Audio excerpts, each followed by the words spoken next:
Bonjour Leslie Nicolai, Bonjour, merci d'être mon invitée sur Fleur d'avocat. merci à vous de me recevoir. Alors racontez-moi Leslie, comment et pourquoi vous êtes devenue avocate? Alors c'est une longue histoire parce que, moi en fait j'ai toujours voulu être avocate donc depuis que je suis toute petite, je sais pas pourquoi. Vous me demandiez à 3 ans, «Qu'est-ce que tu veux faire plus tard?» Je voulais être avocate. Alors qu'il y avait pas d'avocat dans mon entourage, rien du tout, c'est vraiment un hasard et j'ai suivi un parcours, finalement assez classique mais en sachant toujours où j'allais, c'est-à-dire, la fac de droit, dès que j'ai pu, j'ai passé le barreau, et puis tout mon parcours s'est déroulé comme ça assez, simplement finalement, vers cette profession d'avocat. Ça a évoqué quoi pour vous l'avocature? Heu, à la base, en plus, je voulais vraiment faire du droit pénal, donc c'est pas ce que j'ai fait finalement, hein. Mais, pour moi, c'était, les avocats qui plaidaient au tribunal, qui menaient des grandes plaidoiries, et très enflammées, pour moi, c'était ça être avocat, à l'origine. L'aspect très éloquence, voilà, audience, éloquence du métier. Exactement, Et exactement. finalement, comme vous dites, vous êtes détournée du droit pénal. Oui, alors, à l'origine, c'est vrai que j'imaginais, faire du droit pénal, donc j'avais un peu tout mis en place pour, ça. Bon, donc mes études à la fac, j'ai fait l'institut de criminologie, j'ai pratiqué, j'ai fait quelques stages en droit pénal et finalement, quand j'ai pratiqué en droit pénal, c'est pas ce que j'ai préféré et en même temps, j'étais en stage dans un cabinet où on faisait un peu de tout, donc j'avais eu l'occasion de toucher au droit social. Je m'étais rendu compte que ça me plaisait bien. Donc, c'est pour ça qu'après, j'ai choisi ce parcours-là. Et puis, à la faculté aussi, j'aimais bien cette matière, où j'avais eu des très, très bonnes notes à Paris 1. Et en fait, je me suis dit, bah, pourquoi pas finalement le droit social. Qu'est-ce qui vous avait moins plu dans la pratique du droit pénal lors de ces stages justement? Alors, j'ai trouvé que finalement, c'était pas la matière la plus passionnante, d'un point de vue, travail, enfin, au quotidien parce que c'est beaucoup quand même de procédures à lire, de PV, chercher des petits détails. Alors c'est intéressant, mais beaucoup de PV où on relit exactement la même chose, où on doit faire attention aux horaires, de garde à vue, aux horaires où on a, donné la possibilité, d'appeler, un avocat, de consulter un médecin et cetera. Et finalement, j'ai eu l'impression que c'était beaucoup du travail de fourmi, comme j'aime à dire, et moins vivant que ce que je pensais. Parce que, en pénal, il y a beaucoup de choses qui se gagnent sur la procédure finalement. Ouais. Et moi, j'aimais bien le côté concret du droit social. Donc, beaucoup de un travail d'enquête, sur la documentation liée à la procédure qui surpassait justement on va dire, le théâtre, l'audience, enfin ce que vous en attendiez initialement. Exactement, l'attrait en fait, et puis j'ai toujours bien aimé résoudre des énigmes. Donc en fait, je trouvais que c'était plus vrai en social finalement, en tout cas en conseil en droit social. Ouais, et donc justement, cette découverte du droit social par le biais d'un stage où vous faisiez un petit peu de tout, ça vous plaît bien?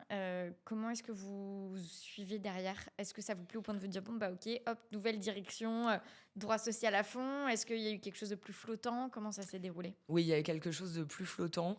Donc en termes de parcours, j'ai fait la fac, hein, classiquement et puis donc du coup, 1re, 2e, 3e, 4e année de droit où j'ai fait carrière judiciaire parce que c'était quelque chose, large pour les gens qui veulent plaider finalement et qui veulent être avocats et j'ai passé le barreau à bac+4 comme, on en a la possibilité et donc j'ai fait un master 2, pendant, mon PPI en fait. Il y a les 3 phases Ouais. de l'école d'avocat. Donc pendant la phase, PPI, moi j'ai fait un master 2.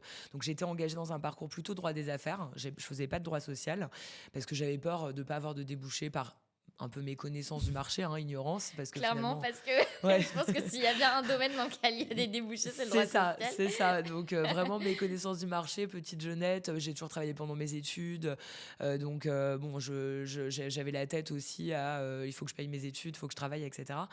Et en gros, quand, finalement, j'ai fait ce stage, c'était en master 1, je crois, fin de master 1. Donc j'étais déjà engagée dans mon parcours, master 2. Non, c'était en fin de master 2 d'ailleurs. Donc j'étais déjà engagée dans mon parcours d'avocat et j'avais pas fait de droit social pendant mes études, à part comme tout le monde en 3e année. Ouais. Et je me suis dit: «C'est dans cette matière que j'ai envie d'exercer». Donc j'ai fait un stage où je faisais à la fois du pénal et du social. Donc j'ai commencé un peu plus à toucher au droit social et à la fin de mon stage final, bah, là, j'ai, vraiment commencé à exercer en droit social dans un cabinet qui faisait que ça. Ouais. C'était mon premier cabinet, on faisait que du contentieux, je travaillais avec une seule associée. Et puis très vite, en fait, je me suis un peu ennuyée à faire que du contentieux parce que j'avais l'impression que je négligeais tout un pan du droit social.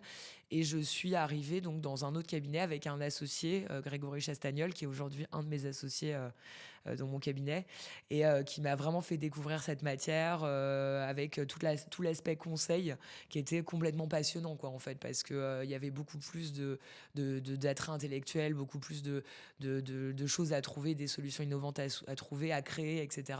Et ça m'a vraiment donné l'amour du droit social. Donc c'est vraiment par la pratique que je suis arrivée sur cette matière. Ça avait été difficile de trouver une collaboration, on va dire, uniquement dédiée au droit social avec le parcours plus généraliste que vous aviez?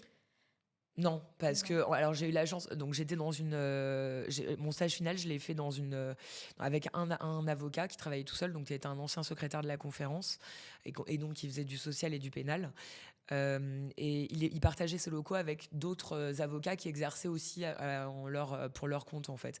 Et il y avait une avocate qui m'avait un peu repérée parce que je travaillais beaucoup. Et je pense qu'elle avait vu que j'étais sérieuse et elle m'a tout de suite proposé une Ouais. collaboration avant même que je finisse mon stage. Donc, et puis comme c'était une collaboration où elle faisait que du droit social, ça m'intéressait Ouais. et j'ai accepté. Et c'était vraiment du contentieux, on va dire, des relations individuelles, rupture du contrat de travail, enfin quelque chose de très axé sur ce pan-là du droit social, quoi. Oui, oui, oui, tout à fait. Ouais. C'est pour ça que rapidement, j'ai un peu tourné en rond quand même parce que c'était beaucoup de sujets sur des licenciements, de la discrimination, du harcèlement, des rappels d'heures supplémentaires, enfin tout ce qu'on peut voir en contentieux prud'homme finalement. Ouais. Mais elle faisait vraiment que du contentieux individuel. Donc Ouais. c'était pas tout le droit social quand même. Ouais. Et donc, vous dites, voilà, ouverture vers une autre collaboration avec, vous avez mentionné Grégory Chastagnol. Comment ça s'est fait? Vous avez cherché, il vous a repéré, enfin, c'est une rencontre en audience, enfin voilà, comment est-ce que ça s'est fait cette rencontre? Donc j'ai envoyé un CV, donc j'ai postulé dans le cabinet où il travaillait avant. Ouais, Et donc, il m'a reçu en entretien. Et là, je pense que ça a été un peu le coup de foudre entre Grégory et moi. C'est-à-dire que moi, je voulais à tout prix intégrer un grand cabinet comme le cabinet où il travaillait. Et lui, il a bien aimé, je pense, mon énergie. J'étais vraiment à fond, quoi. J'avais envie d'avoir le job. Et donc, il m'a rappelé tout de suite pour me dire, pratiquement à la sortie de l'entretien, pour me dire, bon, bah, j'ai eu le coup de foudre pour vous. Je veux que vous veniez travailler avec moi. Donc, ça s'est passé comme ça, vraiment comme ça. et ces premières années justement avec une approche, donc avec plus de conseils comme vous dites? Alors, hyper dur. J'aime bien raconter à mes jeunes collaborateurs pour leur dire qu'on peut y arriver, même si voilà, au début, on part de pas beaucoup de culture en droit social, parce que finalement, par rapport aux gens avec qui je travaillais quand même dans ce grand cabinet parisien, moi, j'avais pas fait d'études en droit social, donc j'avais des lacunes, hein, forcément. Donc, je devais travailler beaucoup, beaucoup. Et j'aime bien leur raconter une histoire qui les fait rire, c'est qu'au début, quand j'allais dans le bureau de Grégory qui me donnait des instructions, parfois, je notais des choses en phonétique. Il y avait des choses, je savais pas. Non, mais je savais vraiment pas ce que ça voulait dire. Donc, je notais les termes. Et puis après, je cherchais sur Google, est-ce que ça veut dire quelque chose? Puis après, je faisais mes recherches juridiques, etc. Donc, au début, je suis arrivée, j'avais quand même beaucoup de retard à rattraper. Donc, je bossais énormément, énormément, énormément.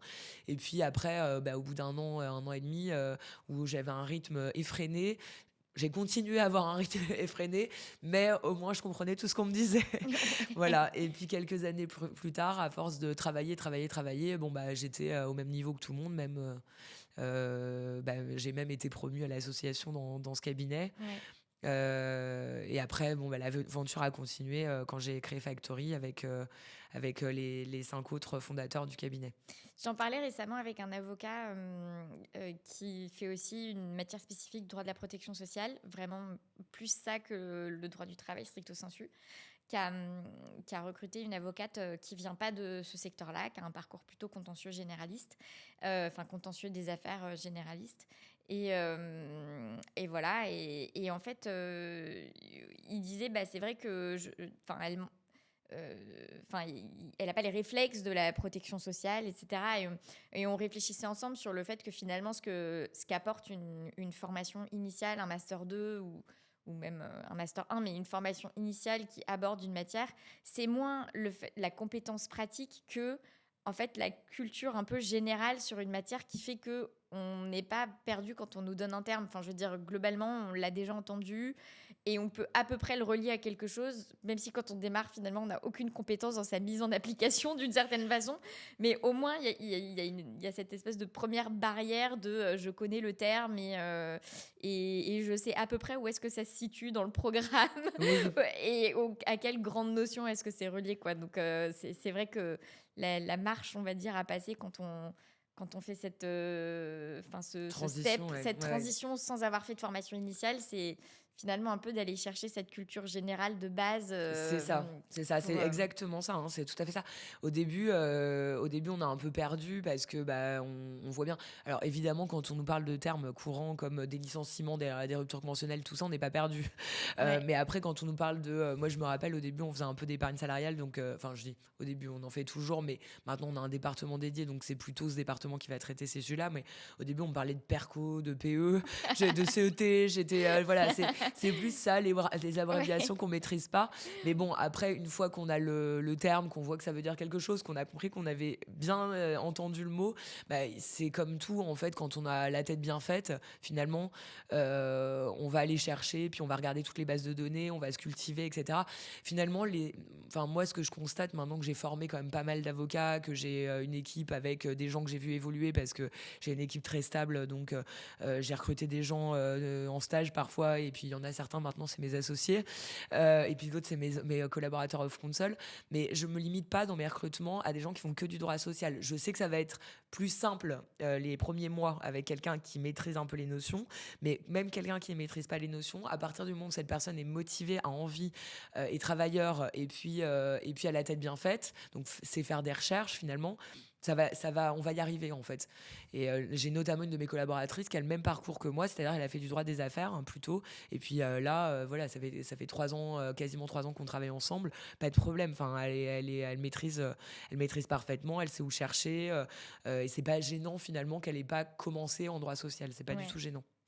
C'est nous quand on fait les offres pour Iris et Thémis, donc un site de diffusion d'offres de recrutement en cabinet d'avocats dans lequel je travaille, que je dirige, on va vraiment rentrer dans le détail des opérations et donc il y a plein de fois où, enfin, moi je faisais du droit pharmaceutique, du droit de la santé, donc même si j'ai pu cumuler de par toutes les interviews que j'ai réalisées et puis au fur et à mesure des clients de Iris et Thémis, on va dire une bonne culture générale de ce qui se fait ailleurs et des termes un peu épingles dans les autres matières. Je me retrouve toujours de temps en temps quand je dis du coup, qu'est-ce que vous avez fait ces 2 dernières semaines, quoi. Racontez-moi un peu le type d'opération sur lequel vous êtes arrivé. Et le nombre de fois où je prends des notes en phonétique, exactement comme vous, en mode bon, on va dire que c'est ça. Puis de temps en temps, je suis là, vous avez dit ça. Est-ce que vous pouvez juste m'expliquer en 2 mots à quoi ça sert en C'est fait, ça, quand est-ce c'est que ça ça. intervient? Mais c'est rigolo parce qu'on découvre, enfin, je trouve qu'on découvre plein de choses à travers tout ça, quoi. Donc bref, vous dites que donc ces débuts sont assez intenses parce que vous avez cette montée en compétences à faire sur le droit social dans sa partie conseil, au-delà de, comme vous dites, ce qui est un peu accessible dans la culture générale du licenciement, enfin de tout ce qui est lié aux relations individuelles, et que voilà, ça a été un travail intense, mais qui s'est passé jusqu'à, on va dire, l'association dans ce cabinet. Qu'est-ce qui, selon vous, vous a permis de passer le pas de l'association? Si vous deviez un peu faire un regard critique sur les compétences, les savoir-être, enfin voilà, tout ce que vous avez développé qui vous a permis de devenir associé. Alors, c'est une bonne question. J'avoue que j'ai été très poussée par Grégory, justement, parce que j'avais pas spécialement cette ambition à l'origine. En plus, à l'origine, je m'étais quand même dit que j'allais faire du droit social, mais plutôt côté salarié, en fait. Alors que je me suis retrouvée dans ce grand cabinet parisien qui faisait que du contentieux et du conseil côté employeur, où je m'étais dit, bon, bah, ça va être très formateur, donc j'y passerai 2, 3 ans, et puis après, je voguerai à mes premières amours. Finalement, pas du tout. J'ai adoré déjà ce que je faisais. C'était très intense, très dur hein, aussi, même on peut le dire, hein, sur l'équipe vie pro, vie perso. Ça a été hyper intense.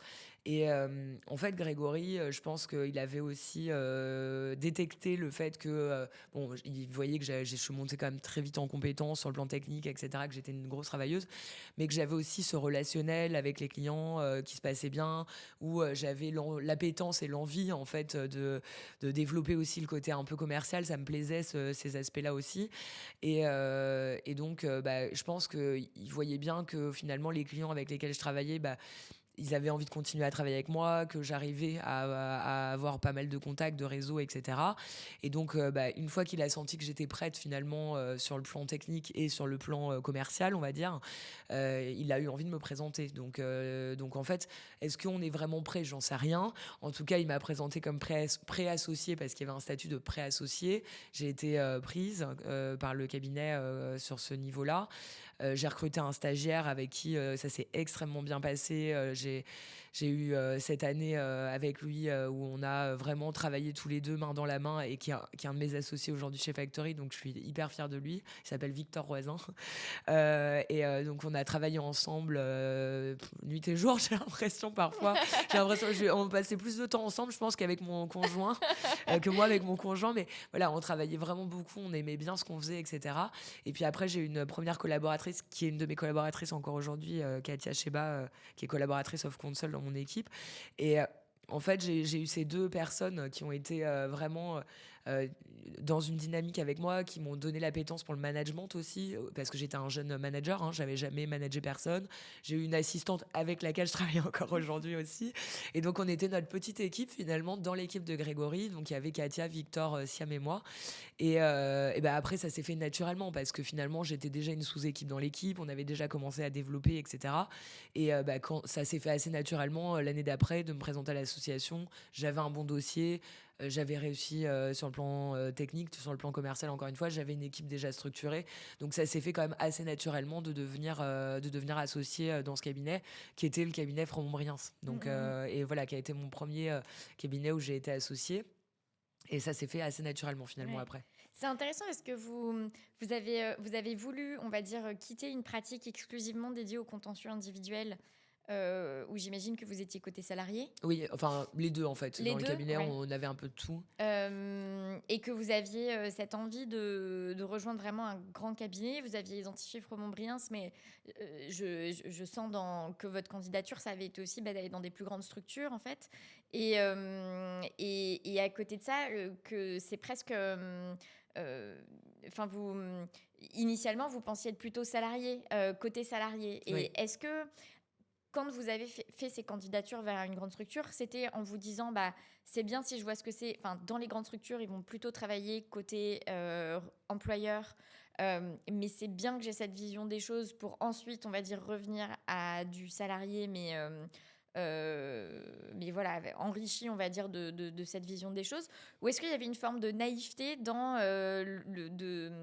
le fait de ne pas nécessairement anticiper que dans ce type de structure, ça va être quasiment exclusivement, très principalement, très majoritairement des employeurs. Enfin, parce qu'il y a presque un petit paradoxe, vous voyez, dans ce move, en fait. Alors, en réalité, pour rien vous cacher, j'avais postulé dans plusieurs cabinets de taille un peu plus importante côté salarié. Et c'est un conseil d'un confrère qui m'a dit: allez vous former pendant 2-3 ans dans des cabinets employeurs parce qu'en fait, déjà, ça vous apportera beaucoup sur l'aspect conseil parce qu'on quand même, on fait plus de conseils dans les cabinets employeurs que dans les cabinets salariés, Ouais. plus de contentieux que dans les cabinets plutôt dédiés aux salariés. Il m'a dit c'est très important le conseil pour l'aspect technique des choses. Et en plus, il me disait comme ça, vous verrez les stratégies dans les dossiers côté employeur et vous n'en serez que meilleur quand vous reviendrez dans des cabinets comme les nôtres côté salarié. Donc finalement, je l'ai écouté et Ouais. quand il m'a dit ça, je me suis dit que c'était une bonne idée et surtout, j'avais envie, encore une fois, de découvrir d'autres choses du droit social et pas de me limiter au contentieux. Donc cet aspect conseil, il me plaisait bien. Et c'est ce qui a fait que finalement, je suis restée après dans des cabinets, et que j'en ai fondé un aussi, et que je suis restée vraiment dans ces cabinets-là parce que peu à peu, en fait, moi qui adorais plaider, qui adorais le contentieux, etc., peu à peu, le conseil a pris le dessus parce que j'adore faire du conseil aussi. Et c'est pour ça que finalement, je suis restée dans des cabinets, enfin dans le cabinet où j'étais, et que finalement, j'ai jamais voulu en repartir. Et puis ce parcours qui s'est fait un peu naturellement, parce que je suis arrivée chez Fromont-Brien, je crois, en avril 2011. Et puis je suis devenue associée du cabinet en janvier 2017, donc ça s'est fait quand même Ouais, relativement rapidement. Et 6 ans plus puis tard. voilà, ouais, un peu moins de 6 ans même plus tard. Et puis avant, j'étais déjà préassociée. Et Grégory qui me poussait quand même parce qu'il avait de l'ambition pour moi, donc il avait envie je pense, de me promouvoir sur ce statut-là.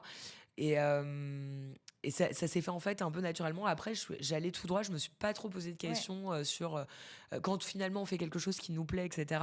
Et puis qu'on évolue dans la Mm, mm, mm. structure parce que on me laissait de la place, on me laissait. On est quand même, il y a l'émulation de la grande structure, on est nombreux, il y avait quand même une super ambiance entre les gens, on s'entendait bien.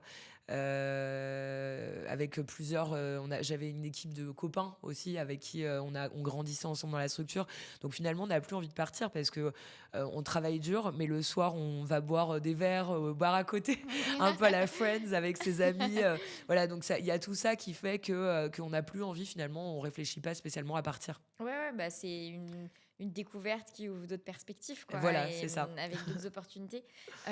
Et enfin voilà, vous insistez pas mal sur le fait que Grégory vous a vraiment poussé Oui. vers cette association. Vous l'avez vécu comment ça? Parce que, enfin, manifestement, vous vous en êtes saisi et avec plaisir. Mais ouais, je suis assez curieuse de votre perspective sur. Enfin, est-ce que vous, spontanément, sans le fait qu'il vous pousse autant, est-ce que vous auriez viser cette association, ou est-ce que vous l'auriez ambitionné comme ça? Comment est-ce que vous voyez la dynamique et l'impact que ça a eu sur votre carrière? Vraiment, je pense pas que je l'avais anticipé. C'est-à-dire que un jour, il est arrivé dans mon bureau, il m'a dit bon, je présente ton dossier de pré-associé à la fin de l'année, quoi. Donc prépare-toi. Enfin, quelques mois avant, hein, d'ailleurs, il m'a pas dit ça en janvier pour novembre, hein. Il m'a dit ça, par exemple, je sais plus, mais on devait être mois de avril ou mai ou juin, je sais pas. Enfin, donc il me dit si, on présente ton dossier, etc. Euh, donc il avait cette ambition pour moi. Donc finalement, je me suis dit pourquoi pas. J'ai rien à y perdre de toute façon, hein. Donc je me suis mise en ordre de marche pour faire ce qu'il me disait finalement. Euh, je sais pas si. Enfin, je suis pas sûre. En tout cas, moi, j'avais pas l'ambition d'être associée chez Front Moyen en entrant dans ce cabinet du tout. J'avais l'ambition de rester 3 ans et de partir. Après, je suis pas restée 3 ans et partie. Mais j'avais des copains, il y avait pas mal de gens qui partaient au fur et à mesure quand même parce que bon, pour diverses raisons. Je sais pas si je serais restée et si j'aurais été associée là-bas s'il n'y avait pas eu Grégory, c'est sûr. Hmm. Après, j'aurais peut-être fait autre chose, hein. J'aurais peut-être monté un cabinet avec des Et copains. sûrement plancheuse formidable, Voilà. de toute façon. Enfin, je veux dire, il y a Mais autant de là, parcours possibles. ouais, exactement. Mais non, c'est sûr que s'il n'y avait pas eu Grégory, j'aurais pas forcément eu ce parcours-là. Ça, c'était pas mon ambition première en tout cas. Ouais. Non, mais je vous pose la question aussi par rapport à. Enfin, j'imagine que avant que se pose la question de la pré-association, j'imagine que Grégory, il vous a poussé. Enfin, peut-être que lui, il avait ça dans sa tête sans vous en avoir parlé vraiment. Bon, Leslie, on va viser l'association, telle est donc la marche à suivre. Mais j'imagine que consciemment ou inconsciemment, et même pour vous, il a dû, entre guillemets, vous pousser vers ça et vous pousser dans votre développement d'une façon qui a permis que vous soyez éligible à la pré-association et ensuite à l'association. Et je me demandais si ça, c'est quelque chose que vous aviez senti, on va dire, que un petit peu comme, vous savez, comme en cours de danse ou de pilates, de temps en temps, il y a le prof qui vient et qui nous tire un petit peu le haut de la nuque comme ça pour nous aider à redresser la colonne vertébrale et à atteindre le dos droit, on va dire. Et ben, cette espèce de légère impulsion vers le haut. Est-ce que c'est quelque chose, voilà, que vous avez ressenti, ou est-ce qu'il l'a fait d'une façon où ça a été une dynamique entre vous qui fait qu'en fait vous l'avez pas senti? Ouais. Non, je l'ai pas senti, ouais. Je l'ai pas senti, mais après, lui, il avait aussi détecté que j'étais quelqu'un qui avait beaucoup de choses à me prouver. J'ai pas eu un parcours, enfin, voilà, j'ai été dans un très bon lycée, une très bonne faculté, etc. Mais et j'ai eu des parents pour qui les études c'était très important, donc qui voulaient vraiment que je réussisse. J'avais quelque chose à prouver quand même. J'étais pas non plus issue d'un milieu. Voilà, pendant toutes mes études, j'ai travaillé. Je suis partie de chez mes parents à 18 ans ou 19 ans, donc relativement tôt, etc. Et j'avais quand même quelque chose à me prouver. J'avais envie de prendre un peu on va dire une revanche sur la vie. Enfin, j'exagère, mais voilà, j'avais envie de me montrer que je pouvais y arriver par moi-même. Donc lui, il a détecté ça chez moi, je pense. Le fait que j'étais quelqu'un qui avait vraiment envie, qui avait envie de me prouver quelque chose à moi-même, plus que de l'ambition, plus que l'envie de devenir associé, en tout cas me prouver que je pouvais réussir par moi-même et que j'avais envie de devenir la meilleure. On va dire, voilà, j'ai un esprit comme assez un esprit de compétition avec moi-même, hein. Encore une fois, c'est pas, ça veut pas dire compétition, ça veut pas dire c'est au détriment des autres, mais c'est moi par rapport à moi-même. Donc je suis quelqu'un qui a toujours aimé me dépasser, me prouver que je pouvais y arriver, me lancer des défis, etc. Et je pense que ça allait bien avec un Grégory qui avait besoin de quelqu'un qui avait ce répondant-là. Et donc, lui, je pense qu'il avait plus d'ambition pour moi que moi, mais je l'ai pas senti parce qu'en fait, comme je me fixais toujours, j'aimais pas, par exemple, quand il me rendait quelque chose et que c'était pas parfait ce que j'avais fait, je m'en voulais. Donc, j'avais envie de rendre des trucs parfaits, j'avais envie que, voilà. Et tout ça, c'était pas spécialement pour être associé, c'était parce que ça m'énervait moi de pas avoir fait le truc parfait, de pas avoir rendu la chose qu'il attendait au niveau de ses attentes, etc. Donc à chaque fois, j'avais envie de relever ce défi par rapport à moi-même, en fait. Mais il n'avait pas besoin de me... Peut-être que lui, il avait ça en tête, je sais pas. Mais en tout cas, je le sentais pas. Je le sentais pas. Non, enfin, Pardon. c'est habile de sa part. Il a probablement, enfin, justement, je trouve que euh, c'est d'autant plus habile qu'il a su manœuvrer dans ce sens-là, probablement sans que vous vous sentiez pressurisé dans ce sens-là et juste. Enfin, c'est habile et subtil. Et après, c'était aussi le modèle de ce cabinet de ouais, chez Fromont et qu'on a reproduit aussi encore une fois chez Factory. ouais, C'est que le modèle de ce cabinet, c'était quand même de faire des associés. Et donc c'était un peu aussi le fait de faire un associé pour les associés, c'était aussi un peu une fierté finalement. ok. Et Grégory, qui était un associé qui était en réussite dans ce cabinet, il n'avait pas encore fait d'associé en fait. Et donc je pense qu'il s'est comporté aussi avec moi comme il l'a fait avec tout le monde. C'est-à-dire à partir du moment où d'ailleurs je suis pas la seule associée qui l'ait faite. Il y a Uriel Sancy qui est aussi un de nos associés aujourd'hui chez Factory, mais je pense que oui, il y avait aussi cette fierté de réussir à amener quelqu'un à l'association et quelqu'un qui allait brillamment réussir derrière, qui allait montrer que voilà, on pouvait encore plus se développer, encore plus réussir, etc., qu'on pouvait être bon. Et il y a eu aussi beaucoup de ça. C'est-à-dire que c'était valorisant pour lui et pour moi à la fois, en fait. Ouais. Voilà. C'est intéressant ce que vous dites, je trouve, en termes de philosophie, de développement des collaborateurs, de trouver un moyen de faire en sorte que créer de nouveaux associés, enfin faire monter de nouveaux associés, en fait, ce soit valorisant en tant que tel et pas juste... parce qu'on va pas se mentir, c'est aussi, entre guillemets, créer des sortes de concurrence, c'est aussi partager le gâteau. Il y a aussi ces aspects-là derrière l'association. Alors, a priori, plus il y a d'associés, plus le gâteau est gros. Donc, globalement, on est plus de personnes à se partager un gâteau, mais le gâteau est aussi plus gros. Mais tous les avocats et tous les associés n'ont pas cette vision, on va dire, généreuse et abondante de l'aspect business des choses. Et donc, je trouve que c'est intéressant ce côté, en fait, c'est valoriser en tant que tel le fait pour un associé de faire monter ses collaborateurs et de générer des associés et pas juste de faire grandir une équipe, de faire grandir du chiffre d'affaires. Et en fait, on peut avoir une équipe stable, même nombreuse et donc productive et aussi en termes de chiffre d'affaires, mais qui grossit pas aussi d'un point de vue pyramidal, vous voyez ce que je veux dire? Oui, oui, oui. Donc, Mais c'est on un est parti pris, très, quoi. enfin, c'est vrai que moi, par exemple, je suis aussi très dans la transmission. J'ai été associée, etc. Bon, maintenant, il y a quelques années. Après, j'ai créé Factory. Donc, on était 6 fondateurs du cabinet. Après avoir créé Factory, j'ai associé donc Victor Roisin, qui était mon stagiaire, puis mon collaborateur chez Frombriens, puis qui m'a suivi chez Factory. Et j'en ai fait un associé, mais je pense que c'est comme quand on marie son enfant. Enfin, c'est génial, hein, en fait, de faire un associé. On est hyper fiers. On se rend compte qu'on a apporté quelque chose à quelqu'un, qu'on lui a donné les clés, en fait, pour réussir. On lui a donné son indépendance. Enfin, je vous dis, c'est un peu presque, moi, ma relation avec mes collaborateurs, je leur dis des fois, je sais pas si c'est très sain, mais c'est presque comme mes enfants. Je suis hyper fière. Je suis hyper fière quand il rentre un client. Je suis hyper fière quand il arrive à faire quelque chose. Je suis hyper fière quand ils écrivent un article. Je suis hyper fière voilà, d'avoir fait Victor comme associé.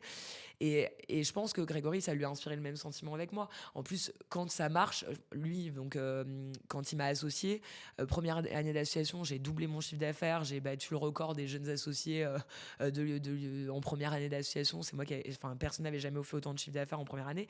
Donc, quand en plus l'association, elle est réussie, que c'est aussi valorisant par rapport à ses associés, parce qu'on peut dire, vous avez vu l'associé que j'ai fait, quand même, hein, vous avez vu ma fille. Non mais voilà, je le dis un peu en riant, mais c'est vrai que c'est hyper valorisant quand on voit que le poulain qu'on a fait, finalement, il a grandi et qu'après, on peut parler d'égal à égal. Quelques années plus tard, on crée Factory avec Grégory. Il n'y a plus d'histoire de Leslie, c'est mon ancienne collab ou quoi que ce soit. On est d'égal à égal. On fait à peu près le même chiffre d'affaires aujourd'hui pour notre clientèle. Enfin, on partage sur différents sujets. Il adore dire que je suis maintenant meilleure que lui. C'est parce qu'il est gentil, mais voilà, on a chacun des choses, on est les meilleurs et on s'entend bien et on peut brainstormer et c'est hyper agréable. Et moi, c'est pareil avec Victor, mon ancien collaborateur que j'ai associé aujourd'hui. Je crois que je l'ai associé en 2020 je me rappelle plus si c'est 2020 ou 2021, je suis grave.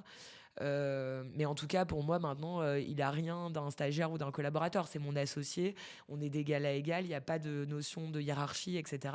Et ça, c'est quand même très agréable. Et je suis hyper fière de lui. Et il fait un super chiffre d'affaires. Et il a des très beaux clients. Voilà. Et tout ça, c'est des choses, je pense, qu'on partage tous chez Factory. Tous les associés sont vraiment dans cette mentalité-là. C'est qu'on adore transmettre. Et on va continuer comme ça parce que c'est vraiment, encore une fois, une fierté, quoi, en fait. C'est ça. C'est ça. Une fierté. Une fierté, il n'y a pas d'autre mot. Vous avez évoqué le fait que on va dire cette association, elle est venue avec il y a eu entre guillemets la validation des aspects techniques et puis il y a ensuite le développement de vos compétences commerciales et le fait que vous avez développé une clientèle et aussi on va dire la construction et la stabilisation d'une équipe au début avec Victor, ensuite avec votre collaboratrice dont j'ai oublié Katia et puis votre assistante Siam, c'est ça? Ouais, c'est ça. Et j'imagine que cette équipe a grandi depuis, mais voilà, en tout cas, c'est au stade où vous avez été associés, on va dire, il y a ces 2 milestones qui avaient été validés, c'est-à-dire à la fois le développement de chiffres et à la fois la structuration et la fidélisation d'une équipe sur laquelle vous appuyez. Si on se penche plus précisément sur la partie, on va dire, commerciale, comment est-ce que vous vous êtes lancé dans le bain du développement?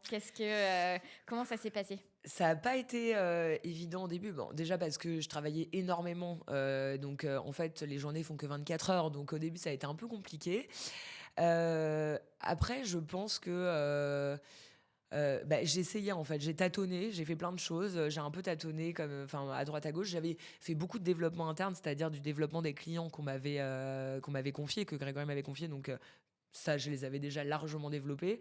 Et en fait, au moment de mon association, j'avais apporté 1 ou 2 petits clients ou 3. Enfin, c'était pas exceptionnel hein, encore en termes de développement. C'est vraiment l'année où je suis passée associée que là, où j'ai eu mes collaborateurs, où je me suis libérée un peu plus de temps. Et là, je me suis dit, t'as plus le choix. Maintenant, il faut développer.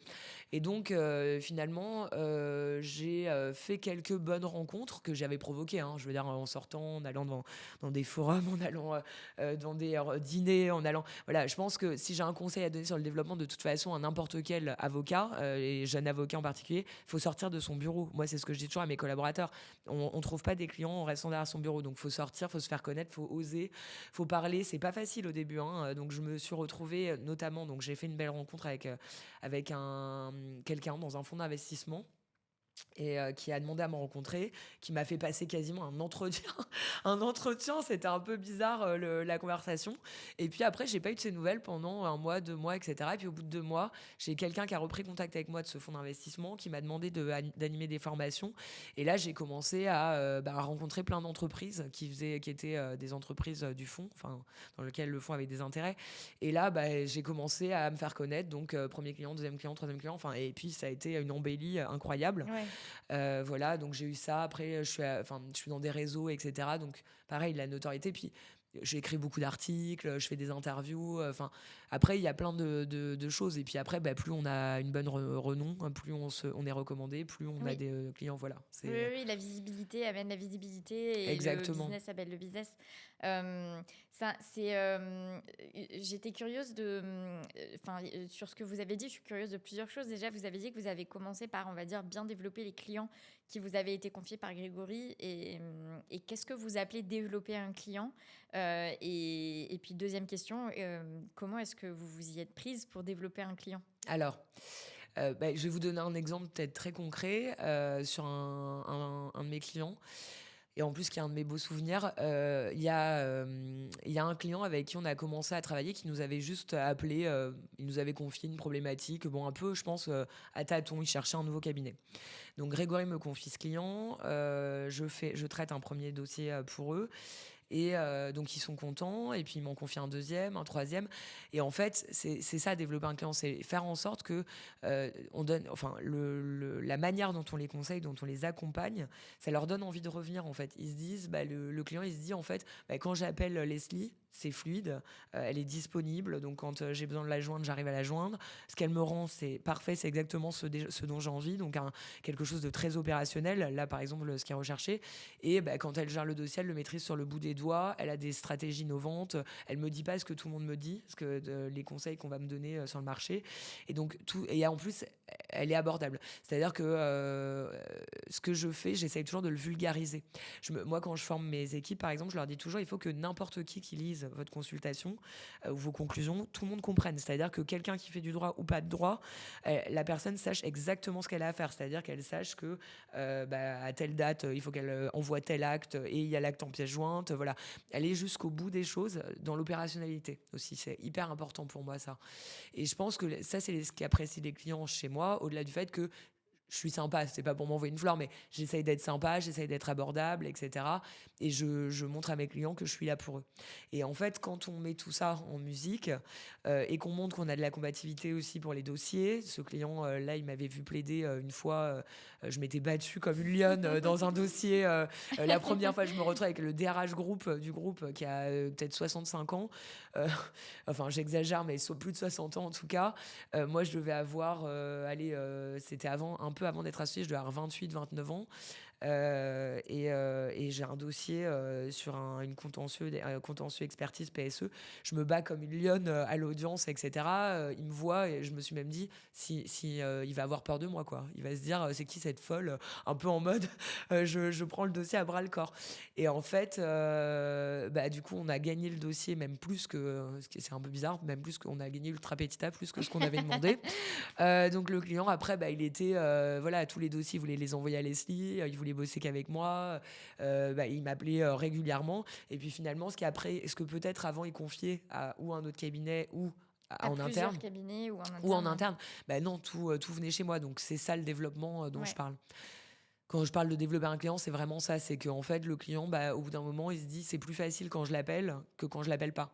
Et puis finalement, je fais des économies quand je l'appelle parce que elle me donne des bons conseils, elle me permet d'optimiser les choses, elle me permet de gagner mes dossiers, on co-construit les dossiers. Donc finalement, quand après on doit les gérer sur une phase contentieuse ou si on fait un accord durée du travail, on va flexibiliser les choses. Et finalement, le coût d'un avocat que ça représente à l'origine, il est largement amorti par les conseils qu'elle me donne. Ouais. Voilà.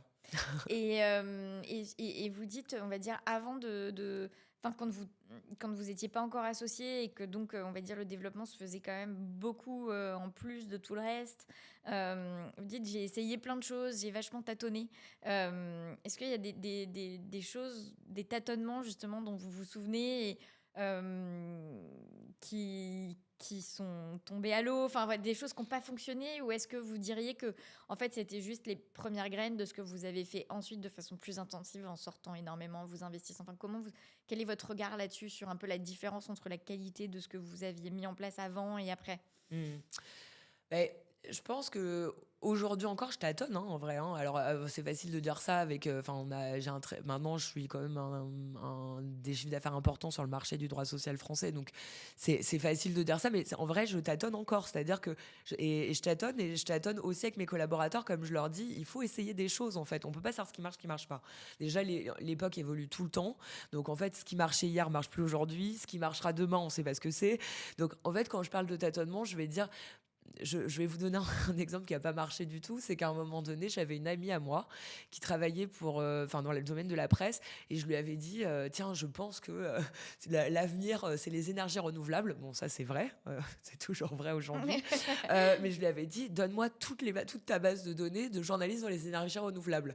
Et puis, je vais leur écrire pour voir si ça peut les intéresser, que dans des revues très spécialisées, je fasse des petits articles en droit social. Bon, ça n'a pas du tout marché, par exemple. Perte de temps totale. Mais voilà, mais si je l'avais pas fait, j'aurais pas su que ça marchait pas. Et après, pour un exemple plus de graines que j'ai plantées, c'est que parfois j'allais dans des soirées où j'étais invitée euh, professionnelle avec des chefs d'entreprise, etc. Et puis alors ça, c'était très dur au début parce que même si je suis pas quelqu'un de timide, etc., arriver quelque part où on connaît personne, ou alors on arrive à deux, mais aller parler avec des gens, aller vers l'autre qu'on connaît pas, s'incruster un peu dans une conversation qui est en cours, etc., pour se présenter, pour parler de son activité, tout ça. Donc ça, je le faisais. Au début, ça donnait pas forcément grand-chose. Mais après, petit à petit, à force de le faire, et puis après avec... encore une fois, après avec... c'est plus facile de le faire quand on a un petit nom sur le marché, etc., quand on a la carte associée, quand on peut dire bonjour, je suis Leslie Nicolai, je suis fondatrice du cabinet Factory, je suis aussi la directrice générale du cabinet, etc. C'est sûr que c'est beaucoup plus facile quand finalement on a un peu quelques Il y a étiquettes. tous les trucs d'autorité qui s'enchaînent et qui Exactement, font que bon voilà. ok, ouais. Mais si on n'a pas, il faut quand même, moi je le dis à mes collaborateurs, c'est pas évident, mais allez-y, faites cet exercice. Il faut avoir un peu de culot pour faire ça. C'est pas facile, on transpire, on rougit, on Ah, n'est mais pas moi, je bien. trouve que c'est ce qu'il y a de plus. Enfin, c'est sûrement mon côté introverti, mais je trouve que c'est ce qu'il y a de plus dur que les événements professionnels, les cocktails, tout ça, à froid. Quand on connaît personne sur place. Et en fait, si on y va avec un pote, le pote, c'est juste un support moral. Parce qu'en Oui, réalité, sinon, on irait juste boire un verre c'est dans ça. notre bar préféré. Donc, globalement, on est quand même là pour aller vers des gens qu'on connaît pas. Et enfin voilà, c'est vraiment quelque chose qui me dépasse. Et j'ai la chance d'avoir créé un système de par, en fait, ma visibilité sur LinkedIn et par ce podcast, qui fait qu'en général, quand je vais dans ce genre d'événement, globalement, il y a des gens qui me reconnaissent, et du coup, c'est en fait l'icebreaker, il est sur enfin la manière dont j'ai pu réchauffer l'atmosphère en dehors de cet événement, et donc c'est assez rare que vraiment pour pouvoir occuper cette soirée, j'ai entre guillemets à vraiment faire cet effort d'aller briser la glace avec quelqu'un que je connais ni David Adam, de me présenter, de me pitcher et de tendre une carte, quoi. Enfin, je trouve que c'est le niveau suprême de... Enfin, voilà. Mais je pense qu'il y a des gens qui sont peut-être plus extrovertis ou pour qui c'est plus fluide et tout, mais moi j'ai un respect absolu pour ça, quoi. Donc je comprends complètement ce que vous dites. Très très dur. Non, franchement, très très dur. Mais et alors moi, ce que j'essaye de faire pour un peu aider mon équipe, par exemple, c'est que j'essaye d'y aller avec eux au début. Finalement, de le faire avec eux. Donc essayer de leur montrer que finalement, ça se fait. C'est pas facile, c'est un peu contre nature, même encore hein, pour moi aujourd'hui, même si ça fait maintenant des années que je m'exerce et que c'est plus facile, plus on le fait, plus c'est facile de le faire, de créer un lien, de créer une discussion, même avec des gens qu'on connaît pas. Mais j'essaye de leur montrer que c'est faisable, que personne, en général, les gens sont plutôt accueillants. Personne, enfin, si vous êtes en train de parler avec quelqu'un, bon, sauf si vous êtes sur un sujet très intime, mais vous êtes dans une soirée, on va dire, un peu réseau professionnel. Vous êtes en train de parler avec 2-3 personnes, bon, il y a quelqu'un qui arrive, vous n'allez pas le rejeter. En fait, finalement, les gens sont plutôt accueillants. Donc, en fait, quand ils réalisent ça, je pense qu'ils se rendent compte que c'est possible. C'est pas facile, mais c'est possible. Et ça leur donne l'envie d'essayer. Et donc, au début, j'essaye de faire 1 ou 2 soirées avec eux, par exemple, ou un voyage d'affaires ou un truc comme ça. Et puis, pour essayer de leur donner le goût et leur montrer qu'on peut le faire. Et alors après, on fait aussi des choses rigolotes. Là, j'ai initié avec mes collaborateurs pour un peu... Bon, c'est un peu un défi. On s'est dit, bon, on cible une société qu'on aime, en fait, avec laquelle on aimerait bien travailler. Par exemple, j'ai une de mes collaboratrices qui a ciblé, je me rappelle plus la marque, mais une marque qui est une maman qui a de 2 petits-enfants. Et donc, il y a une marque d'habits pour enfants qu'elle aime bien. Et donc, du coup, on s'est tous fixé un peu une cible comme ça. Enfin, pas eux, ils se sont fixés une cible en se disant, bah, tiens, je vais essayer de prendre contact avec telle société. Donc là, on essaye un peu de voir ce que ça donne comme ça. Alors, ça me fait rire parce qu'en fait, ça fonctionne pas du tout, hein, jusqu'à présent. Jusqu'à présent, ça n'a pas fonctionné. Mais en même temps, on a ce petit challenge, ce petit défi un peu rigolo. Et j'essaye aussi d'en faire quelque chose de sympa, du développement commercial, parce que c'est souvent ce qui est dur pour les avocats, enfin pour les jeunes avocats. Ils se disent, oui, mais déjà, il faut que je monte en compétences. Déjà, je suis bon techniquement, je suis collaborateur, etc. Finalement, développement commercial, on compte un peu sur l'associé pour nous donner des clients. Mais comme je leur dis, déjà, mon but, c'est de vous associer. Donc, et puis, vous ne pourrez pas toujours compter sur le fait que c'est moi qui vais vous apporter de la clientèle. Et deux, comme je leur explique, même si un jour vous voulez prendre votre indépendance, alors moi évidemment je veux qu'ils restent tous travailler avec moi jusqu'à la fin de leur vie, qu'on soit tous associés dans mon monde Qu'on idéal. soit tous dans le même cercueil. Voilà, exactement. Mais je me dis, voilà, même pour eux, c'est pas. Je leur dis, on peut être le meilleur avocat du monde si on n'a pas de clients. Personne ne le sait en fait, et puis on n'a pas de clients, donc on peut pas manger à la fin du mois. Donc le développement commercial, c'est aussi important dans notre métier. On n'a pas le choix en fait, c'est comme ça qu'on peut vivre finalement, c'est en trouvant des clients, etc. Et donc, comme je leur dis, c'est aussi une manière pour eux de devenir indépendants, finalement. Parce que si un jour, ils décident de quitter le cabinet, ils décident de créer leur cabinet à eux, ou même de s'installer à leur compte, ils vont avoir besoin d'avoir des clients. Donc, c'est bon pour eux d'apprendre ça aussi. Donc, il faut qu'ils s'exercent à ça. Pour moi, c'est impératif, au-delà des compétences techniques. Ouais, et puis le gamifier, c'est effectivement, ça rend le truc un petit peu rigolo, quoi. Voilà. Et justement, est-ce qu'il y a des actions dont vous avez sous-estimé le ROI? Genre, vous avez fait un truc, vous pensiez que ça marche. Enfin, un peu l'inverse de cette histoire de revue spécialisée sur les énergies renouvelables, c'est-à-dire quelque chose que vous avez fait en mode bon, j'en attends pas grand-chose, et puis finalement le truc a rapporté un dossier de fou. Enfin, Oui, un truc. Alors après, c'est pas exactement vrai parce que c'est pas. Enfin, ça. c'est jamais une action isolée et c'est tout Alors, cet écosystème de voilà, choses. c'est ça. C'est quand j'ai eu l'occasion de rencontrer une soirée professionnelle, donc la DRH d'un grand groupe d'une grande marque de retail.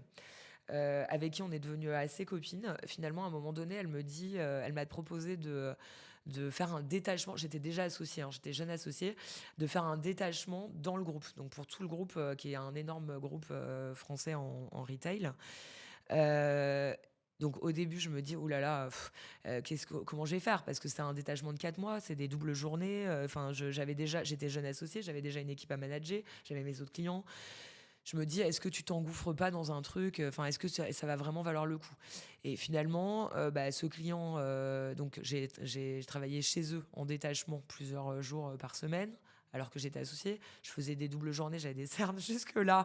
Parce qu'en fait, quand je travaillais chez eux, j'y étais par exemple de, je sais pas, 9h à 18h. Et puis après, moi, j'avais ma deuxième journée de travail qui commençait de 18h à 3h du matin. Donc c'était très très dur, etc. Et je savais pas trop dans quoi je m'étais engagée. Et c'était il y a maintenant, je pense, ça devait être en 2017. Et on est en 2024, c'est toujours mes clients. C'est un de mes beaux clients aujourd'hui. Ça m'a permis de me faire un réseau, de me faire un nom, de travailler avec, d'être recommandé par eux auprès d'autres grands acteurs du marché, etc. Et c'est quelque chose qui a fait partie de ma notoriété, Ouais. en fait, et de mon évolution, et qui a fait le chiffre d'affaires où j'en suis aujourd'hui, etc. Donc finalement, alors c'est pour ça que je dis c'est pas non plus si anodin que ça. On peut pas dire que c'est une mini-action. C'était quand même quelque Non, mais en chose tout de... cas, c'est quelque chose où vous vous étiez demandé si vraiment c'était le moment dans votre parcours de vous Voilà, engager sur ce genre de mission. oui, C'est pas quelque chose où vous vous êtes dit, ah bah oui, évidemment, je vois tout le potentiel derrière, et que exactement. ça avait été plutôt une épine dans votre pied, et vous l'avez quand même fait, et en fait, derrière, ça a ruisselé, et ça a contribué effectivement à votre développement, enfin voilà, au fait de pouvoir toucher d'autres clients, C'est fidéliser ça. celui-ci, etc. C'est ça, c'est ça. Ouais, Et ça a fait, pour moi, ça a été après un peu une explosion de... Alors, après, il y a eu ça, et puis il y a eu cette rencontre que j'avais faite, dont je vous ai parlé tout à l'heure. ouais, avec le fonds d'investissement, Exactement, avec le fonds qui effectivement d'investissement, est un impact. qui a eu, Enfin, voilà, c'est. Voilà. qui a eu un peu une Mm. réaction en chaîne aussi. Et donc, ça plus ça a fait un développement incroyable en première année d'association, et puis ça a perduré après par la suite. Voilà. Enfin, ça a été deux belles expériences qui ont vraiment compté en fait dans mon développement. Ouais. Et pour finir sur cet aspect, on va dire, commercial, est-ce que, donc, droit social, c'est, entre guillemets, ça peut être assez vaste, conseil contentieux, droit social, ça peut être assez vaste. Est-ce qu'il y a il y a des tendances qui se sont développées au fur et à mesure dans votre pratique, que ce soit des tendances en termes de spécificité sectorielle, de secteur d'activité, en termes de type d'opération plus particulière qu'on peut faire au sein du droit social? Est-ce que comme ça, il y a des tendances qui se sont développées, ou est-ce que votre activité est vraiment restée très très large avec... Enfin voilà. Alors, en tout cas, je recherche pas de spécialisation particulière. Après, il se trouve que j'ai été amenée à conseiller des secteurs un peu très particuliers dans le droit social, où il n'y avait pas beaucoup de confrères qui intervenaient sur ces secteurs-là, type par exemple le spectacle vivant. Et donc qui ont fait pareil des réactions en chaîne où j'ai développé un peu des spécialités, mais c'est pas, on peut pas dire que j'ai un secteur de spécialité, parce qu'en fait je vais travailler avec des sociétés dans le retail, avec des sociétés sous Syntec, avec des sociétés dans le voyage d'affaires, avec des sociétés services de l'automobile. Enfin, j'ai pas de secteur de prédilection. J'ai des secteurs dans lesquels il n'y a pas beaucoup d'avocats qui travaillent, comme le spectacle vivant, donc qui est un de mes secteurs où moi je travaille, et où on est très peu à intervenir en droit social dans ce secteur. Mais finalement, pas vraiment. Et pareil, je travaille toujours avec tout type de clients. En fait, j'ai toujours autant de plaisir à travailler avec des toutes petites sociétés qui sont en constitution et que j'accompagne dès la création, en fait, parce qu'on fait vraiment partie de l'aventure. C'est quelque chose d'incroyable et d'extraordinaire de voir grandir ces sociétés, que de travailler avec des sociétés qui sont cotées, des groupes internationaux, etc. Donc, je peux pas dire que j'ai une spécificité sur le secteur d'activité ou sur la clientèle. Après, sur ce qu'on fait, donc on fait tout le conseil. Enfin, moi, dans mon équipe, on fait le conseil, le contentieux, donc on fait tout ce que nos clients nous confient, en fait. Après, est-ce qu'il y a une chose que j'aime par-dessus tout? Oui, enfin, moi, j'adore tout ce qui est structuration, restructuration d'entreprise. Donc, c'est vraiment les projets que j'adore. C'est des choses pour lesquelles je suis reconnue un peu sur le marché. Et c'est vrai que c'est ce que j'aime. Enfin, ça, c'est vraiment stimulant. Parce que je trouve que c'est toujours pareil. En fait, c'est ce que je vous disais, moi je suis quelqu'un qui a toujours aimé résoudre des énigmes. J'adore les jeux, etc. J'adore faire des escape games, par exemple, des choses comme ça. Alors on est loin du droit social, hein, mais j'aime me creuser la tête, j'aime trouver des solutions, j'aime innover. Et j'aime découvrir aussi des nouvelles choses, je suis très curieuse. Et ce que j'aime dans ce type de projet, c'est qu'on est vraiment obligé de connaître le secteur d'activité de l'entreprise, essayer de comprendre le marché économique de l'entreprise pour apporter des bons conseils, pour trouver des solutions, pour trouver les meilleurs dispositifs, etc. Et ça, c'est vraiment quelque chose qui me plaît, qui me plaît beaucoup. Mais je peux pas dire que je suis hyper spécialisée là-dedans. Non, parce que je suis aussi hyper spécialisée en durée du travail. Je suis aussi hyper spécialisée Oui, oui, en oui. tout, en fait. Mais c'est vraiment quelque chose qui me plaît. Mm. Voilà. Et si on regarde cette fois du côté plus, en fait, management, vous dites que vous avez non seulement créé une équipe, mais en plus que vous l'avez fidélisée avec en fait, votre premier stagiaire qui aujourd'hui est devenu votre associé, votre première collaboratrice qui est encore à vos côtés aujourd'hui, et une équipe qui a aussi grandi, votre assistante qui est toujours avec vous. Oui. Enfin voilà, globalement, C'est vrai. un noyau dur et ce que je comprends, c'est que derrière les nouvelles personnes aussi, vous avez une bonne fidélisation de vos équipes. Euh, Comment est-ce que vous avez atteint j'ai pas envie de parler de miracle parce que je pense que c'est à la fois un facteur chance avec un bon alignement des planètes et puis à la fois du talent aussi de savoir garder les gens et les fidéliser. Qu'est-ce que, qu'est-ce que vous diriez selon vous fait votre force d'un point de vue managérial, fonctionne et fait que ça a pu être possible? Alors, il faudrait leur demander à eux plutôt. Ouais, Non, mais c'est alors, vrai. je vais juste apporter une mini précision au cas où elle écoute le podcast. J'espère qu'elle l'écoutera. Katia, en fait, elle a commencé à travailler avec moi, première collaboration, ouais. Et ensuite, elle est partie pendant 2 ans Ouais. travailler dans un autre cabinet, et puis elle est revenue travailler avec moi. Voilà, donc Le boomerang. je fais juste Ouais, ouais. une mini correction parce que ça serait pas tout à fait réel. Et après, donc effectivement, j'ai Victor qui est mon associé aujourd'hui, Katia qui est off console, mais donc qui est partie, qui est revenue. J'ai une autre collaboratrice off console que j'ai eu en stage, qui est restée avec moi donc depuis toutes ces années. Un autre qui est aussi off console, qui travaille avec moi depuis. Il a eu une Toujours. première collaboration, il est Ouais. venu après. Et après encore une autre qui est senior maintenant. Enfin, c'est vrai que j'ai quand même eu pas beaucoup de départs dans mon équipe, et aujourd'hui on est une équipe où j'ai pardon, je suis désolée, ça fait un peu Allez-y. 3, 4, 5, 6. Non, Katia, Alain, Sabrina, Maëva, Maxime, Laure. Donc aujourd'hui, j'ai 6 collaborateurs dans mon équipe, 2 stagiaires finales que je vais peut-être recruter, on va voir, et 2 assistantes, dont une avec laquelle je travaille depuis 2016. Donc oui, c'est vrai. Je sais pas si c'est... En fait, je pense qu'il y a un alignement des planètes, effectivement, qui fait que on se trouve, etc.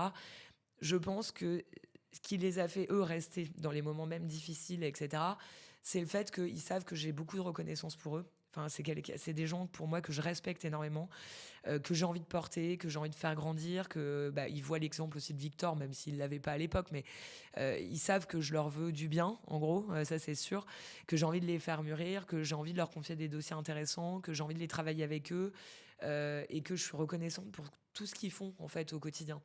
Et je pense que c'est ça qui, à mon avis, aujourd'hui, les a portés. Alors après, je vous dis, c'est un peu, je sais pas quoi dire d'autre. Et puis je m'intéresse à eux, en fait. Pour moi, c'est pas des gens parmi tant d'autres. C'est pas des outils, c'est pas des numéros. Chacun d'entre eux compte à mes yeux, en fait. Ils ont une importance. Je leur accorde du temps. Beaucoup de temps. Je les ai tous beaucoup formés. J'ai passé beaucoup de temps avec eux, beaucoup, beaucoup, beaucoup. Et ils voyaient bien que c'était du temps que je passais avec eux au détriment de ma vie personnelle aussi, en fait, parce que j'avais envie de les faire grandir, j'avais envie de partager, j'avais envie de transmettre. Et, euh, et du coup, je pense que aussi, ils avaient de la reconnaissance pour ça. Parce qu'on se dit, bon, elle n'est pas obligée finalement de passer 7 heures par jour à corriger mes conclusions. Voilà. Et j'avais envie de les faire évoluer en fait, et je les corrigeais beaucoup aussi. Hein. Je passais beaucoup de temps avec eux. Enfin, je les faisais vraiment. C'était pas, ils m'envoyaient des choses et puis je corrigeais dans mon coin, je leur faisais pas de retour, etc. Ils ont toujours eu du feedback à tous les niveaux. En Hmm. fait. Et puis ils ont toujours pu me parler aussi du pro, du perso, de ce qui va, ce qui va pas.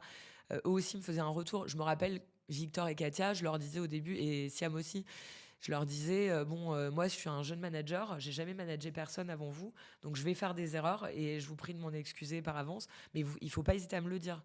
Donc on a eu toujours une parole très libre aussi dans l'équipe, j'ai jamais eu un management très vertical, c'est moi l'associé, vous faites ce que je dis, etc. Jamais. Qu'est-ce qu'ils Euh, vous ont appris justement avec leur retour? Parfois que, en fait, les erreurs que j'ai pu faire, c'est que parfois, moi, j'étais tellement exigeante envers moi-même. Parfois, j'étais un peu brutale, quoi, dans ma manière de faire les choses ou de dire les choses, etc. Mais globalement, je pense pas. C'est moi qui m'en suis beaucoup rendu compte. Ils sont jamais trop venus vers moi en me disant, en me faisant des reproches ou en me disant, t'as abusé là, etc. J'ai toujours fait hyper attention. Pour moi, le respect, ça a toujours été quelque chose d'important. Euh, enfin, voilà, j'ai déjà assisté à des scènes, etc., qui me plaisaient pas. Je me suis dit, je veux jamais être ce genre de manager. J'ai toujours et puis on partageait les mêmes profondes valeurs. Pour moi, par exemple, mon assistante, elle fait pleinement partie de mon équipe. Enfin, je veux dire, c'est un membre à part entière de l'équipe. J'ai toujours vu l'équipe comme, oui, il y en a qui sont associés, il y en a qui sont avocats, il y en a qui sont stagiaires, il y en a qui sont assistants, mais chacun fait partie d'un tout en fait. Je me suis jamais dit, il y a tout en haut l'associé, puis après il y a les collaborateurs, puis après il y a les stagiaires, puis après il y a les assistantes. Jamais j'ai raisonné comme ça. Au contraire, du tout, du tout. Alors que malheureusement, il y a plein de contre-exemples de ça. Et chacun a sa place. Et du coup, même mon assistante, parfois, elle est venue me voir en me disant, bon, là, Leslie, vous êtes venue me dire ça dans l'open space. Je préférerais que si vous avez ça à me dire, même si c'était pas méchant, vous me le disiez, vous me demandez de venir dans votre bureau. Et donc, j'ai toujours fait attention au respect de chacun, à la sensibilité de chacun, voilà. Et en fait, si j'ai un conseil à donner en management, peut-être, c'est que j'ai toujours essayé de m'adapter moi à mon équipe. En fait, alors eux, ils s'adaptaient certainement à moi aussi, hein, mais je n'ai pas managé pareil tous mes collaborateurs et toutes mes assistantes. Et voilà, j'essaye toujours de m'adapter à leur personnalité à eux. Alors, je sais pas si je le fais bien tout le temps. Encore une fois, je suis pas le manager idéal, loin de là, etc. J'ai de la chance d'avoir les gens avec qui je travaille. Enfin, j'ai de la chance de tous les avoir parce que eux aussi, ils sont exceptionnels et ils m'apportent beaucoup, hein, tous les jours. Enfin, vraiment, j'ai un respect pour eux incroyable. Mais je pense que moi, j'essaye de m'adapter aussi à eux parce qu'ils n'ont pas tous la même personnalité. Et on ne peut pas exiger des gens avec qui on travaille que ça soit toujours unilatéral, en fait. C'est une collaboration. Donc, nous, on doit s'adapter à eux et puis eux, ils doivent s'adapter à nous, etc. Mais on ne peut pas manager tout le monde de la même manière. Donc, si j'ai un conseil à donner, c'est ça. C'est s'adapter à son équipe. Et enfin, c'est très juste quand vous dites, en fait, il faudrait leur poser la question à eux Oui. parce que voilà. Mais par contre, la question que je peux vraiment vous poser à vous, c'est justement votre regard sur un collaborateur et qu'est-ce qui fait qu'est-ce qui fait que et on peut même prendre le truc en amont, c'est-à-dire qu'est-ce qui fait qu'un candidat va vous dites avec ce candidat, il y a vraiment du potentiel et il faut y aller.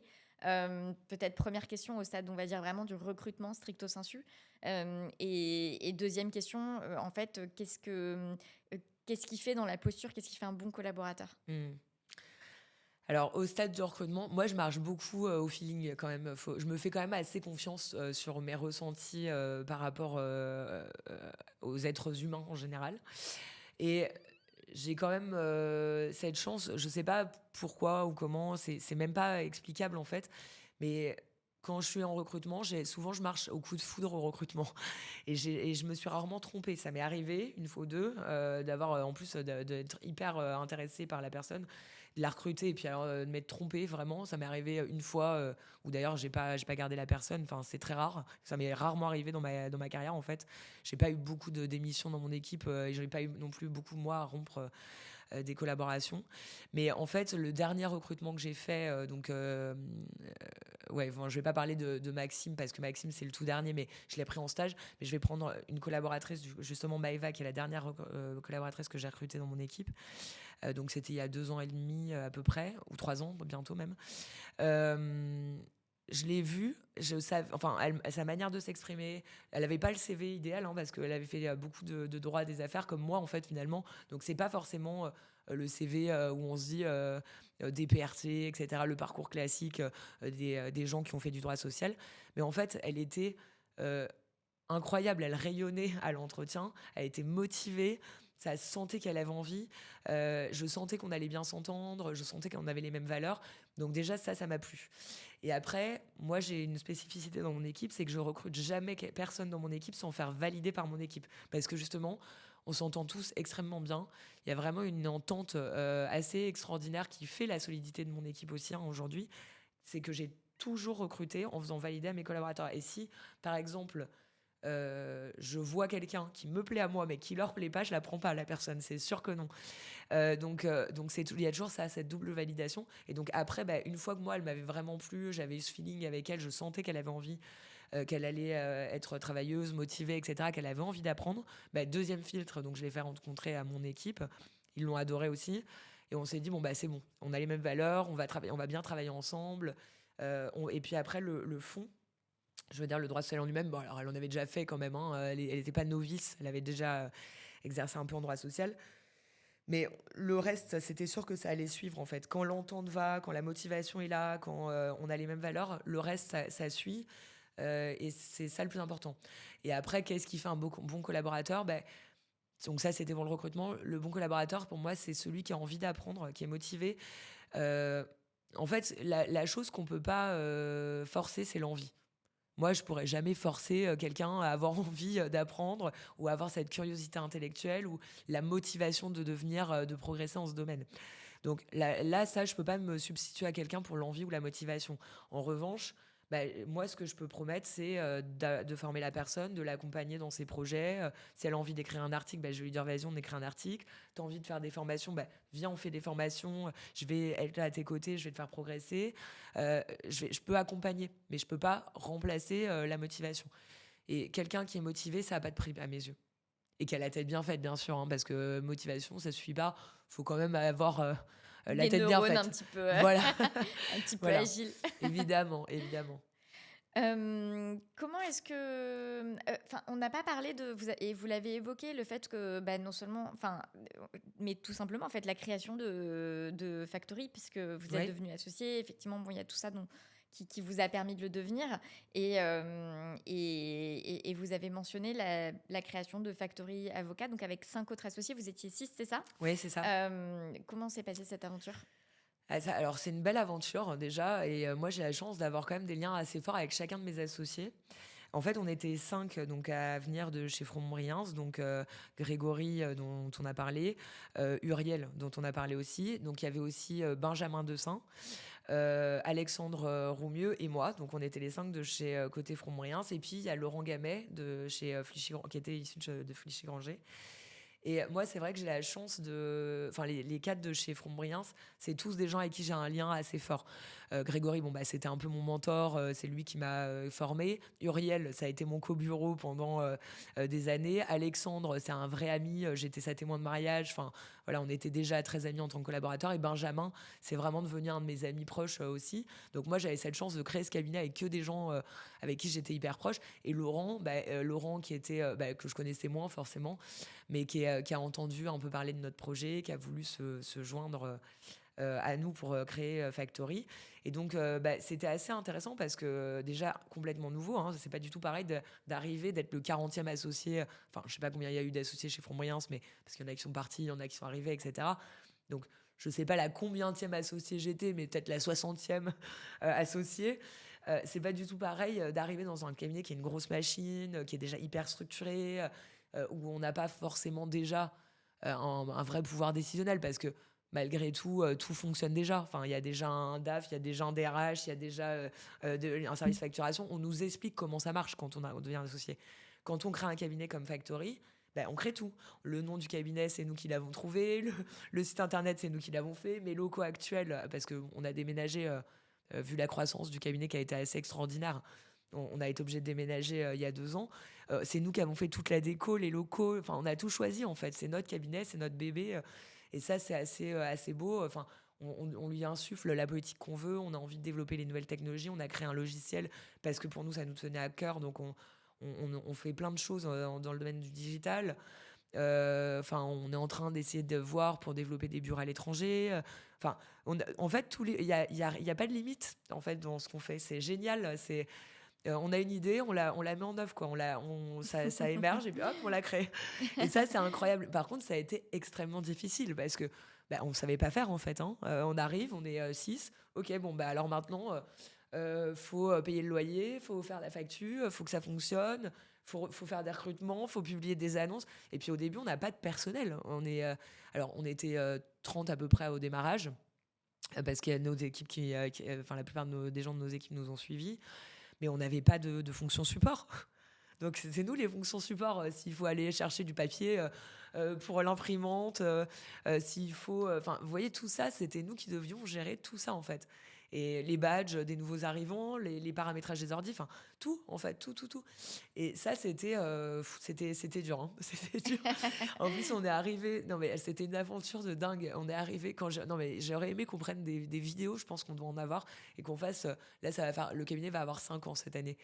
Oui, c'est ça, je crois que le cabinet va avoir 5 ans en octobre. Mais c'est quand même assez dingue parce qu'on est arrivé sur un chantier. On avait pris des locaux dans un centre de coworking parce qu'on n'avait pas de bilan, on n'avait rien à présenter. Et on arrive, l'immeuble n'était pas terminé. Donc quand je dis qu'on arrive dans un chantier, c'est un vrai chantier. On rentrait par les portes de chantier, il n'y avait pas de trottoir. L'immeuble était en chantier, ils avaient fini que notre étage. Une catastrophe. On recevait les clients. Je me rappelle comme d'une histoire où j'ai une cliente qui vient pour signer une transac. Elle ferme la porte, elle se prend une plaque de plâtre. Elle n'a pas été blessée, mais couverte de plâtre sur la tête. Enfin, que des histoires comme ça. Et au début, c'était hyper stressant parce que il fallait gérer les clients, il fallait fidéliser quand même les clients. On lançait le cabinet, on pouvait pas se permettre que ça marche pas. Donc, une aventure de dingue. Après, au bout de quelques temps, on s'est doté de fonctions support, mais ça a pris du temps parce qu'il fallait faire rentrer un peu d'argent, tout simplement. Hein. On n'avait pas de réserve, en fait. Hein. Donc, il fallait facturer en même temps à côté. C'était intense. Et quand on a commencé à être un peu plus à l'aise financièrement, on a pu recruter des fonctions support, donc DRH, DAF, etc. Mais ça n'a pas été... Et puis on s'est trompé au début aussi. Hein. On a recruté... il y a eu pas mal de turnover sur nos fonctions support, le temps de stabiliser. Et puis on cherchait quel était le bon modèle. On ne savait pas, en fait, est-ce qu'on devait tout décider tous ensemble? Est-ce qu'on devait créer des associés qui étaient un peu spécialisés sur tel ou tel sujet? Enfin, on s'est tâté beaucoup. Et sur quoi vous vous êtes arrêté comme modèle justement par rapport à ces sujets de gouvernance? Alors aujourd'hui, en fait, on a un modèle où on a plusieurs instances. Donc on a un CODIR, en gros, où on est 4. On est ceux où on a les mandats sociaux, en gros, hein, du cabinet. Donc un président avec des DG. On a un COMEX où il y a les fondateurs plus les mandataires sociaux, donc on est 7 dedans. Et on a l'Assemblée générale avec les associés. Et à côté de ça, on fonctionne par commission. Donc en fait, on a des commissions dédiées, par exemple, au RH, une commission dédiée à la RSE, une commission dédiée au projet numérique, une commission dédiée à l'international, et en fait, voilà, aux services généraux, etc. Et donc, dans toutes les commissions appropriées, il y a des fonctions support qui vont avec. Donc ça donne un peu la gestion quotidienne du cabinet. Ouais. Ça, ces commissions, elles reportent en fonction des sujets ou au COMEX ou à l'AG, des associés. Et puis après, on prend des décisions. Ouais. Mais ça se prend plutôt de manière très agile. Hein. Franchement, ça fonctionne bien. Ouais. Non, mais parce que c'est vrai que... et surtout quand il y a beaucoup d'associés, ce qui devient une usine à gaz, c'est quand... la moindre décision doit emporter la validation d'à peu près tout le monde. Et il y aura toujours quelqu'un qui n'est pas chaud pour ce design de site internet et qui aurait préféré que l'angle de telle partie du logo soit arrondi plutôt que droit. Et en fait, on peut se retrouver un peu coincé sur des trucs comme ça. Et donc voilà, donc vous avez, entre guillemets... fait en sorte que quand même il y ait des commissions qui avancent beaucoup les sujets et puis ensuite c'est un peu soumis pour validation. Voilà, c'est ça. Après c'est soumis, et donc après on vote, hein, donc on fait confiance à l'intelligence collective. Mais c'est vrai que les choses structurantes, en fait, on les a mises en place à la création du cabinet. On n'était que 6, c'était plus facile de prendre je vous cache pas que c'est plus facile de prendre des décisions à 6 qu'à 4. Là aujourd'hui on est 14 associés. C'est plus facile de prendre des décisions à 6 qu'à 14. C'est normal parce que chacun a sa sensibilité, etc. Mais assez curieusement, on est plutôt d'accord sur tout, en fait. Il peut y avoir des détails sur lesquels on n'est pas d'accord, où on va en débattre, etc. Mais je trouve que la prise de décision, même à 14, elle est quand même relativement simple et fluide. En fait, on se fait confiance, on fait confiance à nos associés qui travaillent sur les sujets. Parfois, les décisions ne sont pas prises à l'unanimité, mais vous voyez, je vous dis, parfois les décisions ne sont pas prises à l'unanimité. Et je pense que la majorité des décisions sont prises à l'unanimité, ce qui est quand même assez incroyable et ce qui est assez agréable en fait au final, hein, parce qu'on n'a pas tous du tout les mêmes caractères. On peut pas dire qu'on est tous pareils, hein, au cabinet. On a quand même des caractères assez différents. On vient de milieux très différents. Il y a beaucoup de diversité dans les associés en fait, hein, du cabinet. Hein. Et pour autant, en fait, les décisions, elles sont prises relativement souvent à l'unanimité parce que effectivement, les commissions déflorent les sujets, les présentent avec les différentes options, et finalement, l'avis de la commission, il est relativement suivi parce qu'on fait confiance à nos associés qui travaillent à fond sur le sujet, en fait. Ouais. Et vous avez parlé de tâtonnement sur les fonctions support. Vous avez, avec un turnover qui a été lié au fait que vous avez eu du mal à trouver votre modèle, entre guillemets, et ce qui fonctionne. Quelles ont été les difficultés que vous avez rencontrées sur ces profils fonctions support et du coup, comment est-ce que vous avez réajusté? Qu'est-ce qui fait qu'ensuite vous avez trouvé votre modèle, quoi? Bah, au début, on s'est dit, bah, tous les cabinets d'avocats ont un secrétaire général, donc on va faire comme tout le monde en fait, déjà. Sauf que on n'avait pas les moyens de se payer un secrétaire général. Star, hyper efficace, hyper Voilà, performant. exactement, faut dire ce qu'il est. Donc en fait, on a fait monter en compétence une personne, mais qui s'est un peu noyée. Bon, ce qui était normal, hein, parce que c'était compliqué.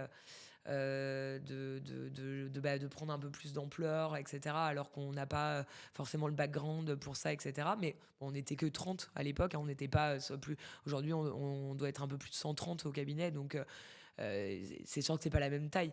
Mais donc au début, on s'est dit ça, donc c'était quelqu'un qui gère un peu tout ça. Après, on s'est dit, il faut recruter quelqu'un. Les personnes se sont pas entendues entre elles. Puis finalement, on voyait bien qu'on était quand même, on avait du mal à tout déléguer. On avait envie de garder les sujets.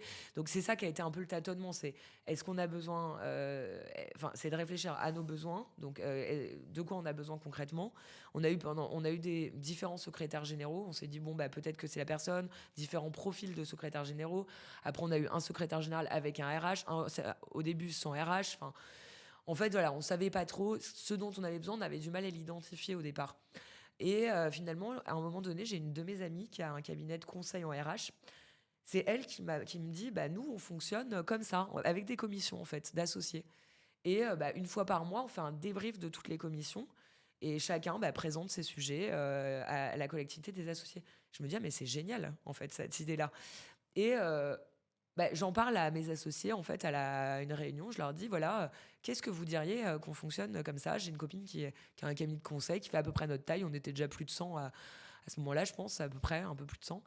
Et je lui dis, voilà, j'ai une copine qui me dit qu'elle fonctionne comme ça. Qu'est-ce que vous en pensez? Ah, bah super, et tout. Donc, c'est comme ça que se sont mises en place ces commissions, en fait. Et une fois qu'on avait les commissions, on avait encore un secrétaire général, mais on s'est dit, est-ce qu'on a vraiment besoin d'un secrétaire général? Est-ce que c'est comme ça que ça doit fonctionner, etc. Pas forcément. En fait, on s'est dit, il y a plus besoin de fonctions support qui vont aider les commissions dans les missions quotidiennes. Et alors, donc, Dans du le fait coup, de les faire avancer d'un point de vue opérationnel. et voilà. Et donc, du coup, on a eu un RH, en fait, qui travaille avec la commission RH, un responsable service généraux qui travaille avec la commission services généraux, une responsable com qui travaille avec la commission communication, un DAF qui travaille avec la commission finance, et puis eux-mêmes, ils ont des subordonnés maintenant, des -1, Ouais. parce que il y a des besoins, donc chacun a quelqu'un qui travaille avec lui. Voilà, et ça s'est fait comme ça. Et maintenant, je pense qu'on a trouvé le fonctionnement ce qui fonctionne. Peut-être qu'on fera encore évoluer les choses à l'usage, mais en tout cas, ça fonctionne plutôt bien. Ouais. Voilà, c'est pas mal comme ça. Non, mais c'est intéressant de voir comment on pense qu'on a un certain besoin et puis en fait à l'usage on se rend compte que c'est pas ça le besoin Ouais. et réajuster. Et c'est vrai que c'est un peu le risque quand on travaille dans une jeune boîte, c'est que du coup, a priori, si elle est jeune, c'est qu'elle a encore beaucoup de choses à trouver Mm. dans son mode de fonctionnement. Donc, il y a une forme d'instabilité inhérente au fait que c'est du... Enfin, voilà, c'est pas une grosse machine qui est déjà hyper huilée, avec des fiches de poste qui sont le fruit d'un héritage de Oui. dizaines d'années d'expérimentation de un peu comment les choses se décantent, etc. etc. Donc voilà, une forme de frustration derrière le turnover qui va derrière et tout. Mais bon, en tout cas, la bonne nouvelle, c'est qu'aujourd'hui, le système fonctionne bien. Et donc, à un moment, vous avez été directrice générale, c'est ça Je le suis encore, Oui, là, et vous l'êtes aujourd'hui, ouais. encore. Et ça vient avec... ça vient avec des responsabilités spécifiques dans la structure, ou c'est plutôt une histoire de signature parce que une société a une tête, quoi. En fait, on est 4 mandataires sociaux. En fait, il y a un président avec 3 directeurs généraux. On a tous les mêmes pouvoirs. Il n'y a pas Ouais. de hiérarchie, je veux dire, dans les pouvoirs. Franchement, au quotidien, je vais pas vous mentir, je le ressens pas du tout. Hein, on fait quasiment jamais de réunions de codir où on est que tous les 4. On prend les décisions de manière largement collective. Donc aujourd'hui, c'est plus une question de mandat social, de responsabilité pénale, etc. Par exemple, notamment, ou de signature, Ouais. effectivement, qu'autre chose, en fait. Hein. Finalement, il n'y a pas réellement d'implication quotidienne dans mon rôle de directrice générale, quoi. Je veux dire, je me sens pas supérieure à mes associés du tout, en aucune manière dans le cabinet. Donc oui, théoriquement, le CODIR, il a des pouvoirs que le COMEX n'a pas, que l'Assemblée générale n'a pas. Mais dans la pratique quotidienne, c'est pas comme ça qu'on conçoit les choses au cabinet. Donc aujourd'hui, on n'a jamais mis en œuvre l'étiquette CODIR, l'étiquette COMEX ou l'étiquette AG en Assemblée générale. En réalité, la plupart des décisions, aujourd'hui, on les prend collectivement, même celles qui relèveraient que du pouvoir du Officiellement codir ou que que de... voilà. Donc, c'est ouais, parce qu'on est comme ça. Après, c'est sûr que s'il y a une décision à prendre ou une signature à avoir sur quelque chose, bah, forcément, c'est plutôt les mandataires sociaux qu'on vient voir que les autres associés. Mais c'est pas, je le vis pas comme quelque chose où je me sens supérieure, encore une fois, à mes associés, pas du tout, loin de là. Non, non, Et au contraire, on prend c'était des pas le décisions sens collectivement. derrière ma question, hein, pas du tout. Et c'était, enfin, ça a été une. Comment ça s'est passé? Ça a été une nomination par des associés, ça a été une présentation, ça a été. Oui, en fait, il y a le donc on avait déjà, alors on a changé de forme sociétale et cetera parce que pareil, hein, on tâtonne. Donc on a changé le modèle, la structuration même et le modèle du cabinet et donc on était tous les fondateurs étaient mandataires sociaux à l'origine. Donc on était 6 mandataires sociaux.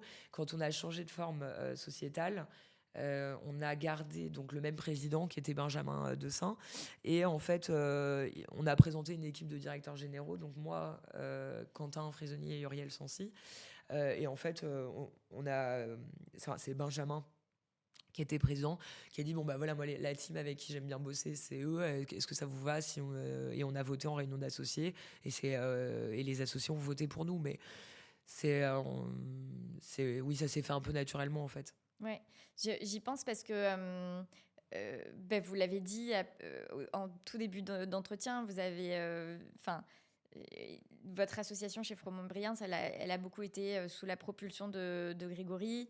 Et vous, c'est pas, enfin, quand vous étiez plus jeune, vous avez pas eu cette espèce de vision de big corp, direction, fonction de direction donc voilà, donc c'est intéressant de voir comment tout ce cheminement s'est fait et puis voilà, puis finalement aujourd'hui vous êtes là et vous avez l'air de bien vous y plaire. Ouais, bah oui, plutôt. Non, après, moi, je me suis quand même toujours dit que je voulais pas avoir de chef, hein. C'était pas mon. Je savais que je serais jamais salariée de ma vie, par exemple. Enfin, parce que je me voyais pas avoir un patron. En fait, ça me plaisait pas. D'ailleurs, les seules fois où j'ai été salariée, c'est pendant mes études où j'étais serveuse, où j'ai fait les vendanges, où j'ai vendu des chaussures. Enfin voilà, j'ai fait tous les petits boulots qu'on peut imaginer. Mais clairement, je me voyais pas avoir un chef. Donc je savais toujours que je serais chef, quoi qu'il arrive. Peut-être que mon chef à moi, mais je serais chef. Bah, ça, c'est sûr, je me voyais pas du tout dans une relation de subordination. Ça me plaisait pas. Donc c'est pas parce que je voulais pas être associée chez Front Moyen, je veux dire que je m'étais dit que je serais collaboratrice toute ma vie non plus, en fait. Ouais, c'est pas ce que j'ai entendu, mais j'avais plus en tête le côté entre guillemets devenir Oui, associé, enfin pas d'un truc ce de genre cette taille-là. de Oui, voilà, ouais, ce c'est genre sûr. d'évolution dans ce genre de structure de cette taille-là, quoi. Oui, oui, c'est vrai. Mais vous savez, quand on a créé Factory, euh, enfin, on s'attendait pas à ce que ça devienne ça, en fait, aussi vite. Enfin, aujourd'hui, on est un des plus gros cabinets du marché dans les pure players, je veux dire, en droit social. Nos concurrents, ils ont 25 ans, 50 ans, 100 ans d'existence. Enfin, clairement, c'est quand même assez incroyable ce qui nous arrive aujourd'hui. Et votre regard sur cette réussite, justement? Moi, j'en reviens pas. Enfin, quand je me retourne, je me dis, mais ça fait que 4 ans et demi. C'est dingue l'évolution qu'on a eue et c'est dingue la croissance qu'on a encore et c'est dingue qu'on ait réussi à faire tout ça. Enfin, comment on a fait pour faire tout ça? Alors après, je me rappelle que j'ai pas dormi pendant 2 ans, voilà, je me rappelle par toutes les phases par lesquelles on est passé, mais c'est vrai que c'est une super belle aventure avec. Et avant tout, c'est une aventure humaine quand même.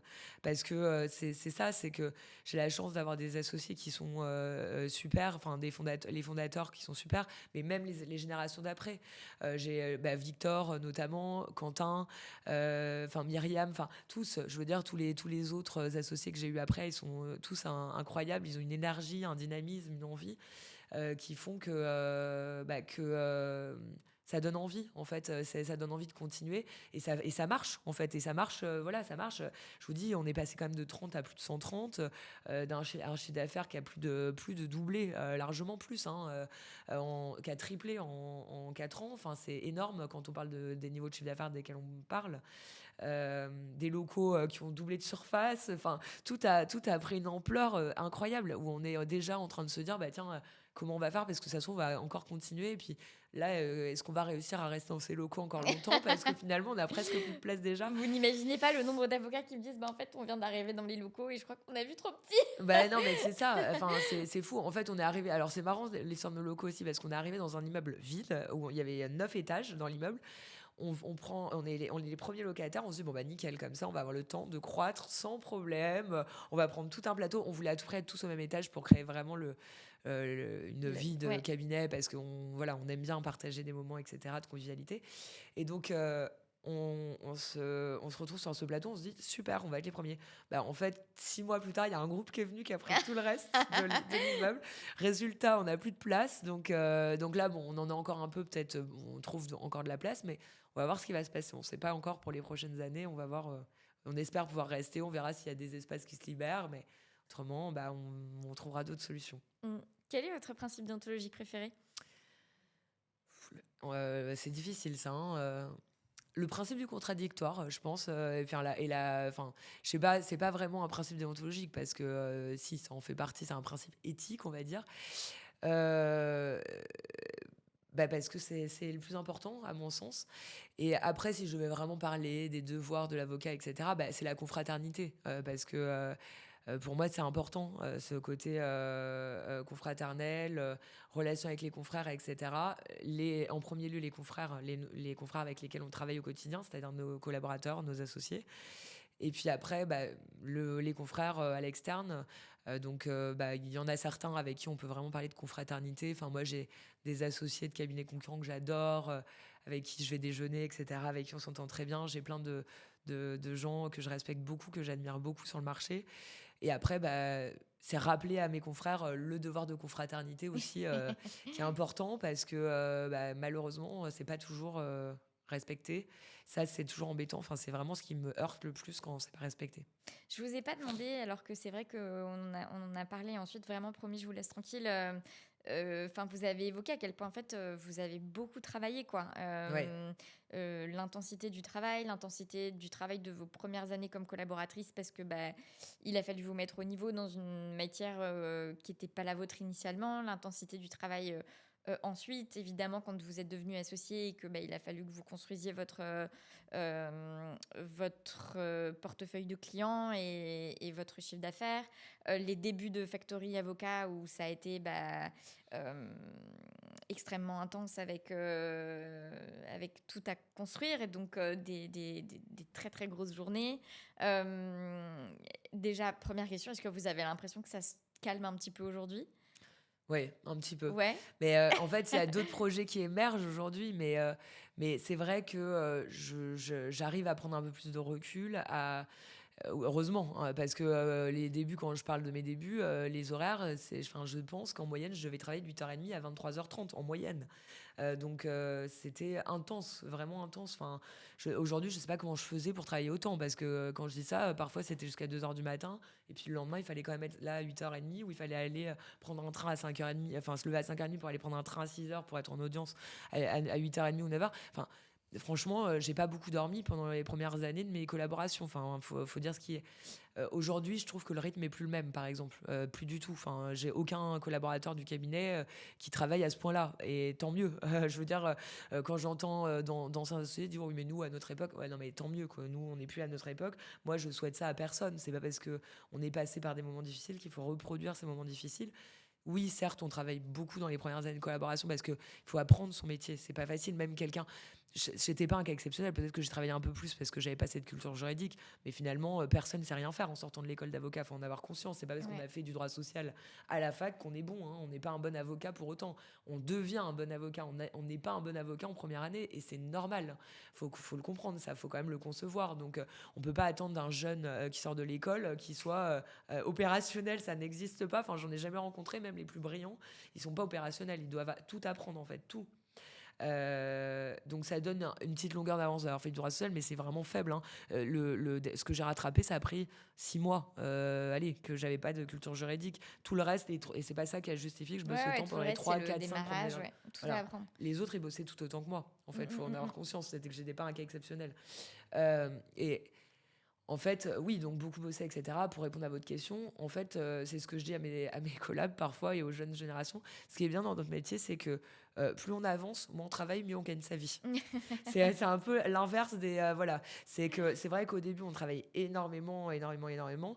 Et puis, on arrive à travailler différemment. Et puis, on s'oriente encore vers autre chose parce que notre métier, il évolue. On passe sur du management, on passe sur de la formation, passe sur des choses un peu plus relations publiques, etc. Et, euh, et puis, former ses équipes, se former soi-même toujours parce qu'il faut toujours être au top au niveau technique pour notre profession, c'est important.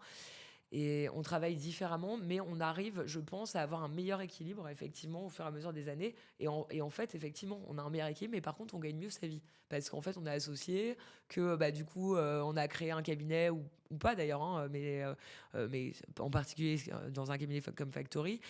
Et on commence à avoir des équipes, et voilà. Et donc, du coup, on arrive à avoir un meilleur équilibre, à mieux gagner sa vie, ce qui n'est pas désagréable. Ouais. Je pense que c'est peut-être un message dont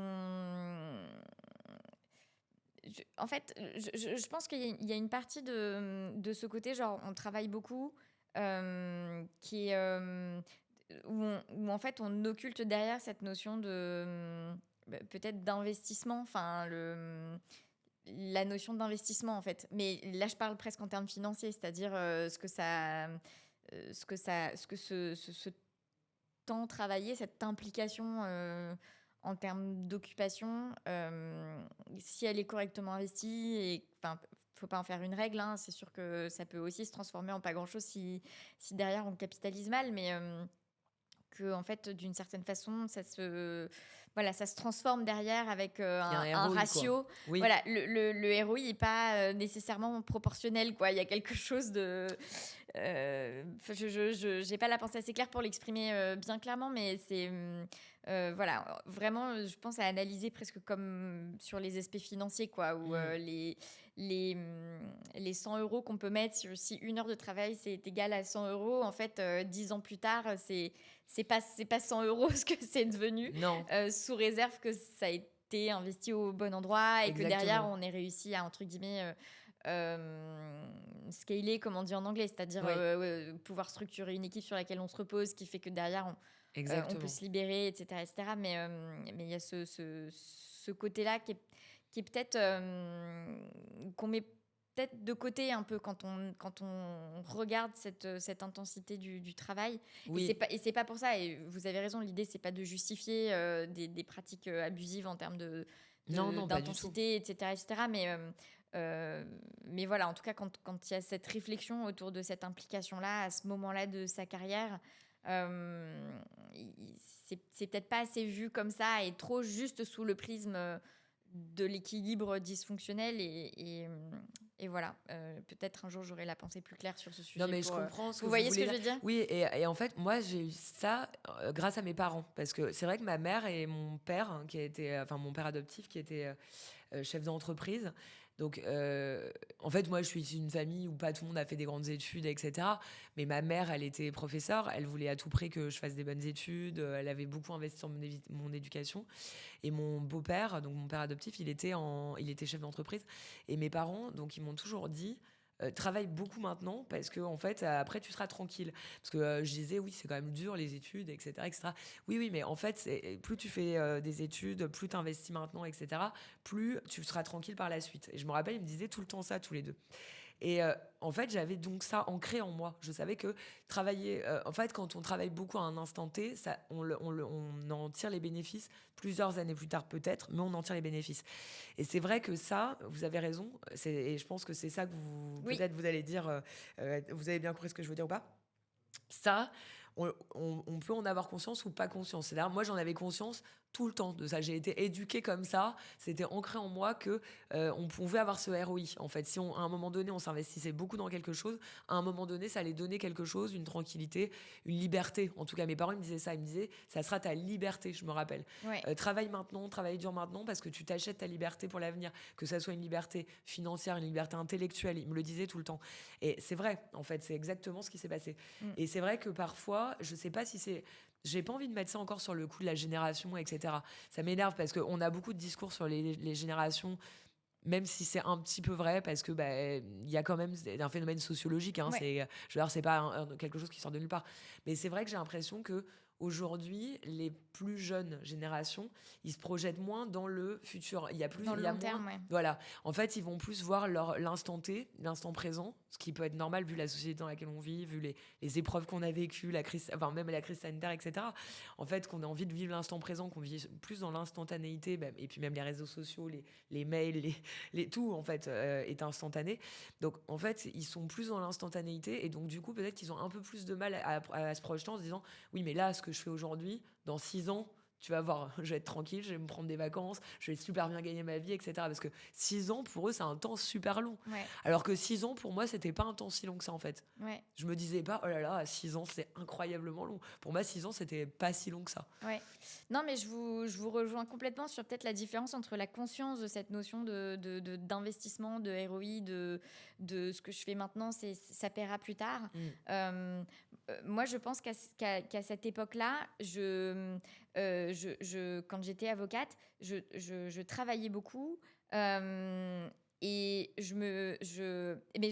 c'était moins dans une dynamique de demain ça paiera que dans une dynamique de en fait c'est ce qui est attendu de moi, et ils étaient beaucoup moins conscients de l'aspect en fait stratégique, du timing, de quand est-ce que c'est en fait le plus intelligent de beaucoup s'investir. Mm. Et c'est vrai que rétrospectivement, enfin c'est aussi on peut aussi adopter un rythme qui est complètement différent, hein, mais c'est vrai que rétrospectivement je me dis stratégiquement c'est vrai que c'est un moment qui est hyper adapté au fait de s'investir, parce que c'est a priori pas un moment où on a une famille enfin, qui apporte d'autres contraintes et d'autres choses, enfin, sauf à avoir des enfants assez jeunes, mais c'est quand même un peu moins le cas, en tout cas surtout sur les CSP+, on va dire. Enfin, il y a un petit peu tout ça, quoi. C'est le moment où on a presque le plus de capacité de pouvoir donner du temps pour transformer du temps aujourd'hui en argent demain, quoi. Oui, et puis l'énergie aussi, hein. Et énergie, et puis plein de choses, ouais, c'est Voilà. clair. Ouais, non, c'est vrai, non, non, mais Ouais, complètement, complètement. C'est s'acheter sa tranquillité future, en fait, d'un ouais, côté. Mais c'est vrai, parce que l'énergie, enfin, moi, je sais pas si aujourd'hui, j'aurai encore le courage de faire des journées de travail comme ça, de temps en temps, oui. Mais je sais pas si j'aurai le courage de travailler autant à ce niveau-là, avec autant de choses qu'on découvre, parce qu'en fait, au début, on n'est pas en maîtrise de ces ouais. sujets. Mhm. Donc, il y a aussi ça, il y a le stress de se dire ouh là là, c'est dur en fait, c'est dur intellectuellement aussi d'apprendre. Donc et c'est hyper exigeant, c'est dur, c'est fatigant. Enfin, c'est les lever tôt, les coucher tard, enfin je sais pas si je pourrais travailler autant aujourd'hui, je le dis franchement. Et ça on peut le faire quand on est un peu, enfin après je suis pas très vieille, hein, j'ai 38 ans, je fais un peu ma vieille là en disant je sais pas si j'aurai l'énergie, etc. Mais c'est sûr que j'avais plus d'énergie, ça c'est une certitude, à 25 ans quand j'ai commencé le métier d'avocat, que à 38 ans, voilà. Et quand il s'agissait de faire des nocturnes, de dormir 3 heures et de revenir travailler, j'y arrivais mieux, je pense, à 25 ans qu'à 38 ans, ça c'est sûr. Voilà. Peut-être que c'est une question d'habitude et d'entraînement, hein, je sais pas. Mais voilà, en tout cas, c'est sûr que je pense qu'il y a aussi cette question de fatigue, quoi, à un moment donné. Hein, parce qu'on fait un travail quand même qui est fatigant, il faut dire ce qui est, au bout d'un moment, fatigant sur le plan intellectuel, fatigant sur le plan physique, même si pour moi c'est un métier incroyable qu'on fait quand même. On a quand même un métier qui procure parfois des moments de bonheur incroyables en fait, voilà, ou de la fierté, ou quand on gagne un dossier, c'est génial. Enfin, c'est quand même un métier assez plaisant, et puis stimulant intellectuellement, où on s'ennuie jamais, en particulier en droit social. Ça change tout le temps. Il y a vraiment quelque chose qui se passe dans cette matière, quoi. C'est super. Je vous ai demandé quel était votre principe déontologique préféré. Il me manque 2 questions. C'est quelle est votre dernière joie? Professionnel. Celle que vous voulez. Ma dernière joie. Ouh là là, c'est dur. Hein. Euh, Oh là là, c'est hyper dur. Je sais pas du tout quoi répondre, parce que en fait, franchement, c'est pas parce que c'est qu'il y en a beaucoup en fait. Bah, la Euh, dernière. mais la dernière, j'arrive pas à savoir laquelle. Bah, allez, la semaine dernière, j'ai une de mes collaboratrices qui était folle de joie parce que elle est venue, elle a gagné 3 dossiers dans la journée. Donc 3 délibérés, 3 gagnés, dont deux dossiers qui étaient vraiment pas bons. Et donc forcément, euphorie dans le bureau, voilà. Donc peut-être que c'est ça, ma dernière joie. Ouais, je dirais que c'est ça. Bon, allez. Mais franchement, on en a régulièrement. Quand on arrive à gagner un nouveau client, quand on a un client qui nous remercie. Voilà, moi, j'ai un client qui m'a fait une déclaration d'amour la semaine dernière en me disant que, enfin, en plus, on déjeunait, donc quelqu'un qui a une très belle notoriété, qui est dans un grand groupe. On déjeunait en plus avec une ancienne ministre, et il parle de moi en me décrivant comme si j'étais, voilà, en disant que je suis extraordinaire, que avec tous les cabinets avec qui il a bossé, il a jamais eu quelqu'un comme moi, qu'il faut à tout prix voilà, c'est hyper flatteur, quoi. Et puis moi, je me vois pas comme ça. Donc quand on a un retour client comme ça, qui nous fait un aussi bel hommage, ou quand, voilà, encore une fois, on a une collaboratrice qui se réjouit parce qu'elle a gagné 3 dossiers. Enfin, tout, en fait, il y en a plein des bons moments. Le week-end ski que j'ai fait avec les équipes là, il y a un mois, il y en a beaucoup des moments de joie, en fait. Beaucoup. Et qu'est-ce que vous portez sous votre robe? Sous ma robe, Ouais. mais bah comme ça, mes habits quotidiens. Non, alors je vais le dire, Donc pour voilà. ceux qui nous écoutent, parce que tout le monde ne nous voit Ah pas, pardon. vous êtes en tailleur. Non, mais je dis ça pour rien, c'est pas vrai. Sous ma robe, sous ma robe, alors bon, j'avoue que je vais rarement plaider parce que j'ai quand même une grosse équipe maintenant et j'ai beaucoup d'avocats et je suis sûre qu'ils plaident beaucoup mieux que moi aujourd'hui parce que bah, ils y vont régulièrement, contrairement à moi. Mais quand je vais plaider, en vrai, je me mets à l'aise. Je suis plutôt en jean t-shirt et puis avec des baskets, en fait. Parce que pareil, les temps ont changé. Là, vous me voyez habillée en tailleur aujourd'hui, mais la plupart du temps, au cabinet, en réalité, je suis plutôt habillée avec un jean, des baskets, un chemisier ou un t-shirt, ou voilà. Mais on s'habille quand même plutôt cool, on va dire, au cabinet. On n'est pas forcément tiré à 4 épingles ou en tailleur. Là, je me suis fait belle pour vous, en vrai. Ah, j'ai de la chance alors. Merci beaucoup pour cet échange.